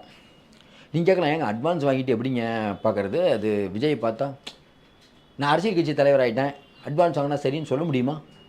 அப்போ நீங்கள் பீகார்லேருந்து வந்து அதிமுகங்கிற பெரிய கட்சியில் அட்வான்ஸ் வாங்கிட்டு விஜயும் பார்ப்பீங்க. அப்போ இந்த அட்வான்ஸ் வாங்கினது அரசியல் புரட்சியாக இங்கே இருக்கக்கூடியவங்களுக்கு தெரியாமல் இருக்குமா? எங்களுக்கும் உங்களுக்கும் லேட்டாக தெரியல சார், திமுகவுக்கு தெரியாதா வாங்கியிருக்காருன்ட்டு. இப்போ திமுக என்ன நினைக்கும்? ஓ அப்போ எடப்பாடி பழனிசாமிகிட்ட அட்வான்ஸ் வாங்கிட்டு விஜய் பார்க்க போகிறாரு. அப்போ கூட்டணி, இந்த கூட்டணி எப்படி உடைக்கலாம்? ஒன்று, எடப்பாடி பழனிசாமி என்ன நினைப்பார்? நம்மகிட்ட அட்வான்ஸ் வாங்கிட்டு சொல்லாமல் கொள்ளாமல் அங்கே போய் பார்க்குறாரு. நம்ம ஓபிஎஸ்க்கு அல்வா கொடுத்துட்டு சசிகலாமாவுக்கு அல்வா எடுத்து ஐயா மோடிக்கு அல்வா கொடுத்துட்டு இந்த இடத்துல வந்து உட்காந்துருக்கோம். எவ்வளோ பெரிய கட்சி நம்மளுது. இவர் என்னடானா பீகார்லேருந்து வந்துட்டு நம்மகிட்ட அட்வான்ஸ் வாங்கிட்டு போகிறாரு. யார் கொடுக்குறது தெரியும்? யோசிப்பாரா யோசிக்க மாட்டாரா? அப்போ என்ன, தம்பி கிளம்புங்க தம்பி, உங்கள் வேலை பார்த்துக்கிட்டு போங்க. எப்படி காங்கிரஸில் கிளப்பி விட்டாங்கல்ல, தம்பி கிளம்புங்க, உங்களுடைய சேவை எங்களுக்கு தேவை, கிளம்புங்க. தேவையில்லை ஜன் சூரஜ் நாங்கள் வச்சுட்டு பெரிய அளவுக்கு அவங்கன்னு அனுப்பிவிட்டாங்களா இல்லையா? அப்போ விஜய் அவர்கள் ஏன் இந்த விஷயத்தை பண்ணலைன்னா, எடப்பாடி பழனிசாமி ஒரு 8-9 எலெக்ஷனில் நின்று எம்பி ஆகி பட்டாத பாடுபட்டு கிளை செயலாளர் கஷ்டப்பட்டு ஏகப்பட்ட வேலை பண்ணி மேலே வந்திருக்கார். இப்போ சினிமான்னு எடுத்துக்கிட்டிங்கன்னு வச்சுக்கோங்களேன், கேமரா எந்த கேமராவில் எடுக்கணும், எப்படி சிரிக்கணும், எப்படி போஸ் கொடுக்கணும், எப்படி எந்த கதையை சூஸ் பண்ணணும், எந்த நேரத்தில் படத்தை ரிலீஸ் பண்ணணும், எந்த நடிகரோட நடிக்கணும், எந்த நடிகரோட நடிக்கக்கூடாது, என்ன டைலாக் பேசணும், எந்த டைலாக் பேசக்கூடாது, இதெல்லாம் விஜய் அவர்களுக்கு தெரியும். எடப்பாடிக்கு தெரியுமா? ஏன்னா விஜய் அதில் கிங்கு. தொடர்ந்து சொல்கிறோம், விஜய் அவர்களை போட்டு கன்ஃபியூஸ் பண்ண. விஜய் நல்லவராக இருக்கலாம், ஆனால் சினிமா அப்படிங்கிறதுல அவர் கிங்கு. எடப்பாடி சினிமாவில் நடிக்க முடியுமா? ஐயா வந்து ஸ்டாலின் வந்து அப்பான்னு வீடியோ போட்டார்ல, எத்தனை கட்டு பார்த்தீங்களா? கட்டு வரும். ஏன்னா நீங்கள் அப்பா நடிச்சிங்க சார், அது வராது. விஜய் வந்து பர்ஃபெக்ஷன் சினிமாவில். அரசியல் கற்றுக்கிறாரு. அப்போ அரசியல் அவருக்கு என்ன பிரச்சனை? பிரசாந்த் கிஷோரை ரொம்ப பேச விட்டது பிரச்சனை. ஒரு தடவை நீங்கள் இன்டர்வியூ கொடுத்தீங்க, அடுத்த தடவை இன்டர்வியூ கூட மாறுறாரு பாருங்கள், அப்படியே டியூன் மாறுது பாருங்கள். அது சொல்ல முடியாது. ஏன்னா சொல்லியிருப்பாங்க, இல்லை வந்து கொஞ்சம் பார்த்துங்கண்ணே ரொம்பலாம் வேணாம் சொல்லியிருப்பாங்க. சொல்லாமலாம் இருக்க மாட்டாங்க. அப்போ விஜய் இப்படி எப்படி யோசிப்பார்? கூட இருக்க எல்லாருக்குமே நம்ம கூட்டணி வைக்கக்கூடாது, தனிச்சு போகணுங்கிறாங்க. அப்போ நம்ம தனியாக போனால் ஜெயிக்க முடியுமா? ஒன்று. சரி, தனியாக போனதில் என்ன ட்ராபேக்? இதற்கு முன்பு தனியாக போய் யார் ஜெயிச்சிருக்காங்க தமிழ்நாட்டில்? நம்மளுடைய பலம் என்ன, பலவீனம் என்ன? அவரும் ஏஜென்சி வச்சு விசாரிச்சிருப்பார்ல. பரவாயில்லைங்க, நமக்கு வந்து இளைஞர்கள் ஓட்டு இருக்குது, ஏகப்பட்ட ஓட்டு இருக்குது, ரைட். இந்த இளைஞர்கள் ஓட்டு அப்படிங்கிறத வச்சு மட்டும் ஜெயிக்க முடியுமா? அப்போ நம்ம புதுசாக ஒரு கொள்கையை சொல்லணும். கரெக்டுங்களா? புதுசாக ஒரு கொள்கையை சொல்லணும். எப்படி ஊழல் எதிர்ப்பு அப்படிங்கும்போது பிரசாந்த் இவர் ஏன் ஜெயிச்சார்? அரவிந்த் கெஜ்ரிவால் ஊழல் ஒழிப்பு அப்படிங்கிறத அண்ணா சாரை உருவாக்குறாரு. விஜயெல்லாம் கூட அங்கே போயிட்டு வந்தார். அண்ணா சாரை உருவாக்கி வட மாநிலத்தில் பெருசாக போயிட்டுருக்குது. ஊழல் எதிர்ப்புன்னு ஒரு பெரிய உத்வேகம். எப்படி இங்கே ஜல்லிக்கட்டுக்கு நடந்துச்சோ அந்த மாதிரி நடந்துச்சு. அப்படி நடக்கும்போது அதிலேருந்து கிரண்பேடிலாம் இருந்தாங்க, அதிலேருந்து வந்தவர் தான் ஐயா கெஜ்ரிவால். ரொம்ப நல்லவங்கன்னு மக்கள் நினச்சாங்க. அப்போ அந்த மூமெண்ட்டோட மக்களுக்கு பெரிய ஆதரவு உள்ள தலைவராக வந்தார். அதுவும் இல்லாமல் டெல்லி சின்ன ஸ்டேட், அதை பிடிச்சார். விஜய் அவர்களுக்கு இருக்கக்கூடியது, அவருக்கு முகம் இருக்கிறது, மக்கள்கிட்ட ஒவ்வொரு வீட்டுக்கு ஒரு ஓட்டு இருக்குது சார், அதெல்லாம் மாட்டு ஏதோ நல்ல பையங்க நல்ல ஆளுங்க நம்மளுக்காக பேசுவாருங்க இருக்குது. ஆனால் எல்லோரும் சொல்கிற விஷயம் என்ன, விஜய்க்கு எல்லாம் இருக்குதுங்க பணம். இன்னொன்றுங்க, விஜய் தனிச்சென்று ஜெயிக்க முடியாதுங்க. ஏன் இந்த வார்த்தை வருதுன்னா, திமுகவுக்கு இவ்வளோ ஓட்டு இருக்குதுங்க, அதிமுகவுக்குன்னு இவ்வளோ ஓட்டு இருக்குதுங்க. நீங்கள் எவ்வளோ தான் போனாலும் அதிமுக 21%, திமுக ஒரு 25% வச்சுக்கோங்க. அதுக்கப்புறம் பார்த்தீங்கன்னா பிஜேபி 1% இருக்கிற கட்சியெல்லாம் நண்டு சிண்டு கட்சியெல்லாம் நிறைய இருக்குது, அதுக்கெல்லாம் 1% வருது. இந்த எல்லாத்தையும் பார்த்துட்டு இன்றைக்கி திமுக அப்படிங்கிற ஒரு கட்சியை வீட்டுக்கு அனுப்பணும் அப்படின்னு நினைக்கக்கூடிய மக்களுடைய சாய்ஸ் எதாக இருக்கும், யார் வந்தால் திமுக வடிக்கும். அப்போ விஜய் அவர்களுக்கு பார்த்திங்கன்னா ஒட்டு மொத்தமாக ஒரு பெரிய மூமெண்ட் உருவாகணும். தமிழ்நாட்டில் ஒரு வேவ், இந்த ஆட்சி ஒழிக்கப்பட வேண்டும்ங்கிற வேவ் வரணும். இவர் ரஜினி சொல்வார்ல, ஒரு இம்பேக்ட் இருக்கணும், இம்பேக்ட் இருந்தால் தான் வர முடியும். அந்த இம்பேக்ட் இல்லாமல் நானும் நிற்கிறேன் நின்று தமிழகம் முழுக்க ஆள் போடுறது. இன்னொன்றுங்க, நீங்கள் ஆள் போடுறது அவ்வளோ ஈஸியில், ரொம்ப கஷ்டம். அந்த ஆட்கள் போடுபவர்கள் எல்லாரும் நல்லா செலவு பண்ணணும், திமுக இணையாக செலவு பண்ணணும். திமுகவில் கட்சி காசு கொடுக்கும் சார், இண்டிவிஜுவலாக காசு வச்சுருக்காங்க சார், ஏற்கனவே அடித்து வச்சுருக்காங்க சார். அதிமுக செலவு பண்ணு சார், விஜய் கட்சியில் செலவு பண்ண முடியுமா சார்? செலவு பண்ணாமல் ஜெயிக்க முடியுமா, நீங்களே சொல்லுங்கள். இல்லை நீங்கள் வந்து இல்லை ஒரு விஷயத்துக்கு இல்லைங்க, விஜயோட முகம் இருக்குது சார், செலவு பண்ணாமே ஜெயிக்கலாம் அப்படின்னா அது வந்து நீங்கள் வந்து அரசியல் சரியாக புரியலன்னு அர்த்தம். காசு இல்லாமல் யார் ஜெயிக்க முடியும்? இப்போ வந்து கமலஹாசன் அந்த கட்சிக்கு வந்து என்ன பிரச்சனை? ஃபண்டு செலவு பண்ண மாட்டார் கமலஹாசன்.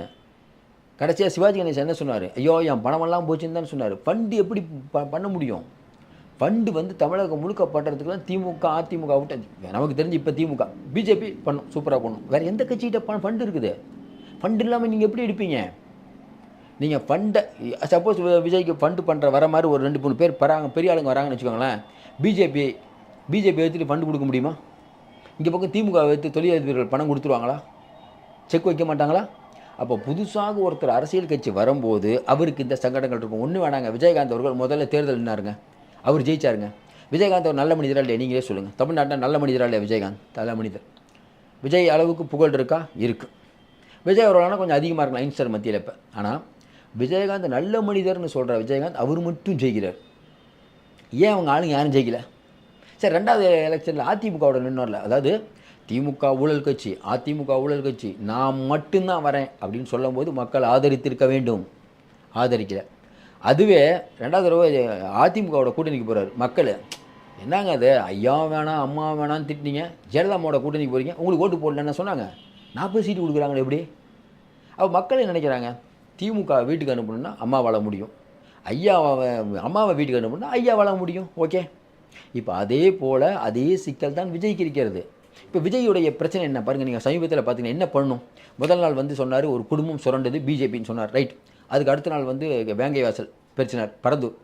அதுக்கப்புறம் அப்படியே தேங்கக்கூடாது. நீங்கள் ஏதாவது இன்றைக்கி பாருங்கள், மேட்டூர் பக்கத்தில் ஒப்பந்த தொழிலாளர்கள்ட்ட ஆர்ப்பாட்டம், தாவாக்கா கூட்டம், இந்த மாதிரியான கூட்டம் தினம் காட்டணும். ஆர்ப்பாட்டம் போராட்டம் ரணகலமாகணும். திமுகவா எங்களை டச் பண்ணி பாரு. இப்போ அண்ணாமலை சொல்கிறார், மறுபடியும் சொல்கிறோம், விஜயை விட அண்ணாமலை அவ்வளோ பிரபலமானவர் இல்லை. விஜய் தான் மாஸ், கூட்டம் சேரும். ஆனால் அண்ணாமலை அளவுக்கு விஜய் ஆட்களால் ஏன் பேச முடியலன்னா, நீங்கள் இப்போ எதாவது பேசினா தொக்கா தூக்கி உள்ளே வச்சுருவாங்க. அண்ணாமலை மேலே கை வைக்க முடியுமா? தொட்டிங்கன்னா டெல்லி வரும், இங்கே இருக்க ஆட்சியே போயிடும். அப்போ அண்ணாமலைக்கு இருக்கக்கூடியது என்ன? அதிகார பாதுகாப்பு. விஜய்கிட்ட அந்த அதிகார பாதுகாப்பு இருக்கா? ரைட். இன்னொன்று சொல்கிறோம், விஜய் பரந்தூருக்கு போகும்போது 1008 கண்டிஷன் போட்டாங்கல்ல, கரெக்டாக. இப்போ அந்த இஃப்தார் விருந்தில் 1500 டிக்கெட் தான் அடித்தேன்னு சொன்னாங்க, 2500 அடிச்சிட்டாங்கன்னு போலீஸ் சொல்லி நிறைய பேர் உள்ளே போய் கரெக்டாக ஆச்சா இல்லையா? ஒரே வேகமாக மாஸ் போகுது. அண்ணாமலை அவர்கள் வந்து இப்போ கொஞ்ச நாளைக்கு முன்னாடி வந்து நம்ம தமிழிசையை வந்து போய் கையெழுத்து வாங்க போனாங்க, போலீஸார் சுற்றி வளைத்தனர். இப்போ கைது, அப்போ கைது. நாங்கள் ஏன் கைது பண்ண வேண்டியதானே? இதே சீமான் கட்சியாக இருந்தால் தூக்கி போட்டிருக்க மாட்டீங்க, எடப்பாடியாக இருந்தால் சொல்லவே வேணாம் தூக்கி போட்டிருப்பீங்க, விஜய் கட்சினா தெரித்து அடித்து ஓட விட்டுருப்பீங்க. ஏன் தமிழிசை அவர்களை அரெஸ்ட் பண்ண முடியல? முடியாது சார். கையெழுத்து வாங்க விட்டீங்களா இல்லையா? ஏன் விட்டீங்க? அதிகாரம் சார், அதிகாரம். அந்த அதிகாரம் பணத்தை தாண்டி அதிகாரம். விஜய்கிட்ட அந்த அதிகாரம் இல்லைங்க. இன்றைக்கி அதிகாரத்தை கைப்பற்றும் வரை அமைதியாக இரு. இன்றைக்கி விஜய் அவர்கள் அப்படிங்கிறவங்க ஒரு போராட்டத்துக்கு தலைமை தாங்கி வந்து விஜயை ஒருவேளை தமிழ்நாடு ஏதோ பேசி தமிழ்நாடு ஃபுல்லாக வழக்கு போட்டாங்கன்னா ஊருக்கு வழக்கு நடத்துறதே சரியாக போயிடும் சார். நேரம் பிஜேபி பண்ணும், திமுக பண்ணும், எப்போ மாட்டுறாங்கன்னு பார்த்துட்ருப்பாங்க. அப்போ இப்போ வந்து அண்ணாமலை விஜய் இந்த 2 பேரில் அண்ணாமலைக்கு இருக்கக்கூடிய அட்வான்டேஜ்னா சட்ட பாதுகாப்பு, கை வைக்க முடியாது யாருமே. என்ன வேணால் பேசுவார் அவர். பாருங்கள், ஞானசேகரன் விஷயத்தில் எல்லா டீட்டெயிலும் எனக்கு தெரியும் பாரு. கால் ரீடிங்லாம் என்கிட்ட இருக்குதுங்க. அவர் என்ன பண்ணியிருக்கணும், ஏன்பா எல்லா ரீடிங்கும் தெரியுங்கிறிய டேட்டாலாம் சொல்லுப்பா. ஈஸியாக இருக்கும், கொடி கட்டுற எல்லாம் எனக்கு தெரியுங்க, அவருக்கு தெரியாதே இல்லை, எல்லாம் தெரியுங்கிறார். விசாரிக்க முடியுமா? முடியாது. ஒரு பக்கம் ஹெச் ராஜா மீண்டும் ஒரு பாபர் மசூதி உருவாகுங்கிறார். இதே மற்ற யாராவது பேசியிருந்தால் அவதூறு வழக்கில் தூக்கி கும்மி இருப்பாங்க. ஏன் அவரை கை வைக்க முடியல? ஏன் திருப்பரங்குன்ற விஷயத்தில் பிஜேபி எவ்வளோ ஆட்டம் போடுது, ஏன் கை வைக்க முடியல? கை வைக்க முடியாது. அதிகாரத்தின் உச்சத்தில் இருப்பவர்கள் மீது கை வைக்க முடியாது. அதனால தான் சொல்கிறோம், விஜய் நல்லவராக இருக்கலாம், வீட்டுக்கு ஒரு ஓட்டு இருக்கலாம், எல்லாம் ஓகே சார். தமிழ்நாடுக்குள்ளே 234 இப்போ சொல்கிறாருல விஜய் முதலமைச்சர் 234 தொகுதியிலையும், நீங்களே 234 தொகுதியிலையும் ரொம்ப தெளிவாக கேட்குறேன், 214 தொகுதியிலும் இது வரைக்கும் திமுக வேட்பாளரை போட்டிருக்காங்களா? ஒன்று சொல்லுங்கள். இல்லை. அதிமுக வேட்பாளரை போட்டிருக்காங்களா? இல்லை. பிஜேபி போட்டிருக்காங்களா? இல்லை. காங்கிரஸ் போட்டிருக்காங்களா? கம்யூனிஸ்ட் யாருமே இல்லை சார். திமுக அதிமுக தான் சரி பெரிய கட்சி, அவங்களே இல்லை. இப்போ விஜய் கட்சிக்கு யார் வருவான்? ஒரே ஒரு கட்சி இப்போ முஸ்லீம், நம்ம சொல்லிட்டோம் அவங்கள்ட்ட வெறும் 3 பேர் தான் இருக்காங்கன்னு. திமுக, விசிக, கம்யூனிஸ்ட்டு, மதிமுக கொடுக்க இடம் இல்லை. இவர் வேறு எடுத்து கமல். அதிமுக நீங்கள் சொல்கிற மாதிரி அதிமுக பாட்டாளி மக்கள் கட்சி. அதிமுக விஜய் வெளில என்ன பண்ணோம்? அதிமுக பாட்டாளி மக்கள் கட்சி, அப்புறம் தேமுதிக, பிஜேபி, அப்புறம் வந்து இவங்க யார் நம்ம பேர் என்னது வாசன், அவங்களாம் கம்மி, வாசன், புரட்சி பாரதம், கிருஷ்ணசாமி, இவங்க எல்லாம் சேர்ந்து இத்தனை தொண்டர்கள் சேர்ந்து வேலை பார்த்து, இன்னும் குறிப்பாக பார்த்தீங்கன்னா அதிகாரமிக்க பிஜேபி பின்னால் பேக்கப் பண்ணி இடி, சிபிஐ, தேர்தல் ஆணையம் உள்ளிட்ட அமைப்புகள்லாம் இவங்களோட இருக்காங்க ஒரு பக்கம். இன்னொரு பக்கம் அதிகாரம் பணத்தை வைத்து கொண்டிருக்க கூட்டணி பலத்தில் இருக்கக்கூடிய திமுக கூட்டணி. விஜய் வந்தாருன்னா ஆடியன்ஸ் என்ன பார்ப்பாங்க? 234 தொகுதியிலையும் விஜய்க்கு பிரச்சாரம் கூட பண்ண முடியாது. விஜய் தான் 234 தொகுதியிலும் விஜய் ஒருத்தர் ஓடணும். அவருக்கு இணையான ஒரு தலைவர் சொல்லுங்கள், விஜய்க்கு இணையான ஒரு தலைவர் சொல்லுங்கள். அங்கே அப்படி இல்லை சார். ஸ்டாலின் பிரச்சாரத்துக்கு வரலனாலும் கேஎன்ஆர் ஜெயிப்பார் சார், ஐப்பரிசாமி ஜெயிப்பார் சார், அவங்களுடைய பையன் செந்தில்குமார் ஜெயிப்பார். காசு கொடுத்து ஜெயிச்சிருவாங்க. தொகுதி நல்லா வலிமையாக வச்சுருக்காங்க. எவ்வளோ பேர் இருக்காங்க கொஞ்சம் யோசனை பாருங்கள். கீதா ஜீவன், பணம், பெரிய கருப்பன், சொல்லிக்கிட்டே போகலாம். இன்றைக்கி இருக்கக்கூடிய ஏவா வேலு, அந்த ஊரே அவர் தான், ஒன்றும் பண்ண முடியாது. அங்கே போனால் எல்லா கட்சிக்கும் மாவட்ட செயலர் அவர் தான், ஒன்றும் பண்ண முடியாது. ஒரு பெரிய நெட்வொர்க் ஏற்கனவே வேலை பார்த்து கொண்டிருக்கிறது. இது சிஸ்டம். இந்த சிஸ்டத்தை நீங்கள் அவ்வளோ ஈஸியாக அடிக்க முடியாது. விஜய் ஜெயிப்பார். விஜயுடைய மாவட்ட செயலாளரோ அவர் போடுற வேட்பாளரோ நேருக்கு இணையாக எப்படி செலவு பண்ண முடியும்? அதிகாரம் கையில் இல்லை. விஜய் சொல்லலாம் ஓடுங்கலாம், ஓடணுமே, காசு வேணுமே, என்ன பண்ணுவீங்க? விஜய் 214 தொகுதிக்கு போகணும் சார். இங்கே அப்படி இல்லை சார். ஸ்டாலின் ஓரளவுக்கு பண்ணால் போதும், எல்லாம் இவங்களே பார்த்துக்குவாங்க. ஏன்னா இது ஒரு சிஸ்டம். எப்பயுமே சொல்லுவாங்கள்ல, முதல்ல ஒரு ஷூட்டிங் ஆரம்பிக்கும் போது கூட முதல் நாள் கஷ்டமாக இருக்கும் சார். ஏன்னா அலைன்மெண்ட் வரணும். இது ஏற்கனவே இருந்தது. நீங்கள் போனாலும் போலினாலும் அது வாட்டுக்கு போயிட்டுருக்கும். 1ஆம் தேதியா முதலமைச்சர் பிறந்த நாளாக எல்லா ஊர்லேயும் கொடி கட்டுங்கப்பா, எல்லாம் ஆர்ப்பாட்டம் போகிறோம். இன்னொன்று, இவங்களுக்கு ஏற்கனவே வந்து அனுமதியிலேருந்து கொடிக்கம்பத்துலேருந்து என்ன பண்ணணும் எது பண்ணக்கூட எல்லாம் தெரியும். அதே மாதிரி அதிமுக இதில் கரகண்டவங்க. அப்போ திமுக அதிமுக இந்த பிரச்சனை இல்லை. விஜய் தொடர்ந்து சொல்கிறோம், விஜயை வந்து அவர் வந்து சிறுமைப்படுத்தணுன்னோ இல்லை விஜய் வந்து தோக்கணுன்னு நம்ம எப்பயுமே சொல்லலை. ஒரு கஷ்டப்பட்டு ஒருத்தர் வந்திருக்காரு. இன்னொன்று பார்த்தீங்கன்னா, சினிமாவில் ரொம்ப கஷ்டப்பட்டு ஒரு போராடி இவ்வளோ பெரிய உச்சம் உள்ள நடிகர். இந்த மக்களுக்கு ஏதாவது உண்மையிலே சொல்கிறோம், அவர் மக்களுக்கு ஏதாவது பண்ணணும் தான் வந்திருக்காரு. நம்ம நீங்கள் பனையூர் நீங்கள் வந்து விஜய்க்கு சப்போர்ட் பண்ணுற எது வேணால் சொல்லுங்கள், அவர் உண்மையிலே நல்லது பண்ணணும் தான் சார் வராங்க. பணத்துக்காகலாம் வரல சார். மக்களே இதை நம்புகிறாங்க சார். அதனால தான் பிஜேபி பதறுது, திமுக பதறுது. ஆனால் அவருக்கு இருக்கக்கூடிய இடர்பாடுகள் என்ன? அதனால தான் முதல் நாளே சொன்னார், இவ்வளவு தைரியமாக அவருக்கு நல்லா தெரியும் திரைப்படத்துறையை இவங்க தான் கண்ட்ரோல் பண்ணுறாங்க, எல்லாத்தையும் இவங்க தான் கண்ட்ரோல் பண்ணுறாங்க. திரைப்படத்துறையில் இருக்கக்கூடிய விஜய்க்கு தெரியாதா? எல்லாத்தையும் மீறி எப்படி சார் அந்த வார்த்தையை சொல்கிறாரு? ஒரு குடும்பம் சுரண்டுது, எவ்வளோ எரிச்சல் படுவாங்கன்னு தெரியாது. அடுத்து வந்தாங்கன்னா நமக்கு ரொம்ப மோசம். இதை மீறி ஒருத்தர் சொல்கிறாருன்னா அந்த தைரியத்துக்கே நம்ம பாராட்டணும்ல. பரவாயில்லப்பா, யாராவது ஒருத்தர் தைரியமாக வர்றாரு சார். யாருமே வரல. அந்த அண்ணாரு ஐயா ரஜினிகாந்த் வரல, தைரியமாக வராரு. வந்தபோதே 1008 பஞ்சாயத்து. அவரெல்லாம் ஒன்றும் இல்லைங்க, 2% 3% ஒன்றும் பிரச்சனை. பிரசாந்த் கிஷோரை கூட்டது தப்பு தான், அவங்க முடிஞ்சு போச்சுங்க. ஏன் முடிஞ்சு போச்சுக்கிறீங்க? தவறை திருத்திக்க கூடாதா? பிரசாந்த் கிஷோரை வச்சு திமுக கூட்டு வரும்போது அவ்வளோ கோடி கொடுத்தாங்கல்ல, அப்போ யாரும் விமர்சிக்கவே இல்லையே. அதிமுக கூட போய் பேசினார், அவர் விமர்சிக்கல. ஏன் இங்கே விமர்சிக்கிறாங்க? பக்கத்தில் கொண்டு வந்து உட்காரக்கூடாது சார் என்ன இருந்தாலும். அப்போ விஜய் நம்ம மறுபடியும் சொல்கிறோம், திமுக மாதிரி ஒரு அனுபவம் வாய்ந்த கட்சி விஜய் கட்சி இல்லை. அதிமுக மாதிரி ஏற்கனவே ஆண்ட கட்சி விஜய் கட்சி இல்லை. சில சங்கடங்கள் வரும், பிரச்சனைகள் வரும், இனிமேல் தானே திருத்திக்குவார். இப்போ ஏன் விஜய் சொல்லியிருக்கக்கூடாது? இல்லைங்க பிரசாந்த் கிஷோர் கொஞ்சம் பேசுகிற மாதிரி தெரியுது, கொஞ்சம் கம்மியாக பேச சொல்லுங்கள், நம்மளே முடிவெடுப்போம். அதேமாதிரி பார்த்தீங்கன்னா இன்னொன்று, விஜய் வந்து அதிமுகவை திட்டலங்கிறாரு. நிறைய பேர் விமர்சனம், ஏன் திட்டணும்? இன்னொன்று, அதிமுகவுடன் கூட்டணி அப்படின்னு விஜய் இப்போயே எதுக்கு அறிவிக்கணும்னு நினைக்கிறீங்க? விஜய் என்னங்க யோசிப்பார்? இப்போயே சொல்லணுமா? அதை எதுக்கு இப்போ சொல்லணும்? அதிமுகவை திட்டாமல் இருப்போம், கடைசியில் சேர்ந்துக்குவோம். இப்போவே விஜய் தப்பு பண்ணுறாரு, எடப்பாடி பழனிசாமி பிஜேபியோட போகிறாரு. விஜய்க்கு அதிமுகங்கிற ஒரு கட்சி எப்படி தேவைன்னு சொல்கிறீங்களோ அதே போல் அதிமுகவுக்கும் விஜய் தேவை. ஏன் விஜய் தான் வேணான்னா நீங்கள் இன்னும் பிஜேபியோட கூட்டணி போயிருக்கலாம், இன்னும் சௌகரியம் இல்லை. இப்போ நீங்கள் எதுக்கு எடப்பாடி பழனிசாமி ஏன் சார் வெயிட் பண்ணுறாரு? இப்போ விஜய்ங்கிற ஃபேக்டர் வரலன்னு வச்சுக்கோங்களேன், எடப்பாடி பழனிசாமியோட ஆப்ஷன் என்ன? திமுக கூட்டணி கட்சியை கூப்பிடுறாரு, வரல, வேறு என்ன ஆப்ஷனு? பிஜேபியோட தான் போகணும், உண்டா இல்லையா? இப்போ ஒரு ஆப்ஷன் இருக்கா இல்லையா? விஜய் வந்திருக்காரு, மக்களுக்கு தெரிந்த முகம், ஏன் அவர் கூட கூட்டணிக்கு போகக்கூடாது? அதனால் இன்றைக்கி இருக்கக்கூடிய சூழ்நிலையில் 2 பேருக்கும் 2 பேர் அவசியம். இவர் தான் அப்படிங்கிறது நமக்கு. இன்னொன்று, விஜய் கட்சிக்கு இப்போ கட்டுமான பிரச்சனை, கட்டமைப்பு எல்லாம், பணம் எவ்வளோ பிரச்சனை. அதே போல் எடப்பாடிக்கு என்ன பிரச்சனை? அதிமுக 2-3 உடஞ்சிருச்சு. சரியாக பேர் வந்து பிஜேபியோட அண்டர்ஸ்டாண்டிங்கில் இருக்காங்க. பணத்தை எடுத்து செலவு பண்ணுவாங்களா, செலவு பண்ண மாட்டாங்களான்னு தெரியல. போன தடவை 8 தோல்வி எடப்பாடின்னு வேறு பேசிட்டாங்க. ஒரு பெரிய ஹிட்டு கொடுத்தாகணும், இல்லைன்னா நமக்கு வந்து அடுத்து திமுக வந்துச்சுன்னா எடப்பாடி பழனிசாமி மண்டிக்கு போக வேண்டியதான். கரெக்டாக விஜய் வீட்டுக்கு உட்கார வேண்டியதான். அப்போ விஜய்க்கு ஹை ரிஸ்க்கு, எடப்பாடிக்கு ஹை ரிஸ்க். அப்போ எடப்பாடி பழனிசாமி என்ன யோசிப்பார்? ஏதாவது பண்ணி ஜெயிக்கணும். விஜய் வரலைன்னா பாஜக கூட ஒன்று சேருவோம். ஏங்க பாசிசம்னு சொன்னி நம்ம ஏற்கனவே திட்டிவிட்டோமே, திட்டினா இருந்து போட்டுங்க, ஓட்டு வருது இல்லை? இதே மாதிரி தான் நம்ம வந்து அன்புமணி நம்ம ரொம்ப கேவலமாக திட்டினார். நம்ம 2 பேரும் சேர்ந்து கூட்டணி இல்லை, அதெல்லாம் மக்கள் மறந்துடுவாங்க சார். இப்போவே ஆரம்பிச்சிருங்க சார் வேலையை. நமக்கு எதிரி திமுக மட்டும்தான், ஆரம்பிச்சிருவோம் வேலையை. இன்னொன்று, இந்த நம்ம கட்சிக்காரங்க தொல்லை நிறைய பேர், நிர்வாகிகள் நிறைய பேர் பணம் வச்சுருக்கவங்களாம் பிஜேபியோட போயிடலாங்கிறாங்க. சிவி சண்முகம், ஜெயக்குமார் மாதிரி சில பேர் தான் வேணாம், முனுசாமியெல்லாம் வேணாங்கிறாரு. அவரையும் சமாதானப்படுத்த முடியலண்ணே, அவங்களும் ஒத்துக்குவாங்கல்ல. விஜய் வரல, எதிர்பார்த்தோம், வரல, என்னங்க பண்ணுறது? பிஜேபியோட கூட்டணி போக வேண்டியதான். வரக்கூடிய தேர்தலில் ஜெயிக்கணும். ஜெயிக்கிறோமோ தோக்குறோமோ கட்சி இருக்கணும். நீ எடப்பாடி பழனிசாமி தனியாக நின்னாருன்னா கொஞ்சம் யோசனை பாருங்கள் என்ன நிலவரம். எடப்பாடி பழனிசாமி தனியாக நின்னார்னா இன்றைக்கி காணா போயிட்டாருன்னு வச்சுக்கோங்களேன். மேலே பிஜேபி எங்களோட கூட்டணி வைக்கல இல்லை, நொறுக்கி எடுத்துருவாங்க. திமுக நொறுக்கி எடுத்துரும், கட்சி இருக்காது. அதுக்கு பிஜேபியோட நெருக்கமாக போய் தோத்தா கூட பரவாயில்ல, எதிர்கட்சியாக ஓட்டலாம்ல, கட்சி இருக்கும்ல, அப்படி யோசிக்கிறார். அதுக்கப்புறம் பிஜேபிட்ட ஒரு அண்டர்ஸ்டாண்டிங், ஏற்கனவே 4 வருஷம் அண்டர்ஸ்டாண்டிங்கோட ஓட்டினவர் தானே, அதெல்லாம் ஓட்டிக்கலாம். அப்போ இவ்வளோ பிரச்சனைகள் இருக்கிறது. அதனால் எல்லாருக்கும் சிக்கல் இருக்குது. இப்போவே திமுக 2024 ஜெயிக்கும்னு சொல்கிறதும் தப்பு தான். எடப்பாடியும் விஜயும் சேரவே மாட்டாங்கன்னு சொல்கிறதும் போய் தான்.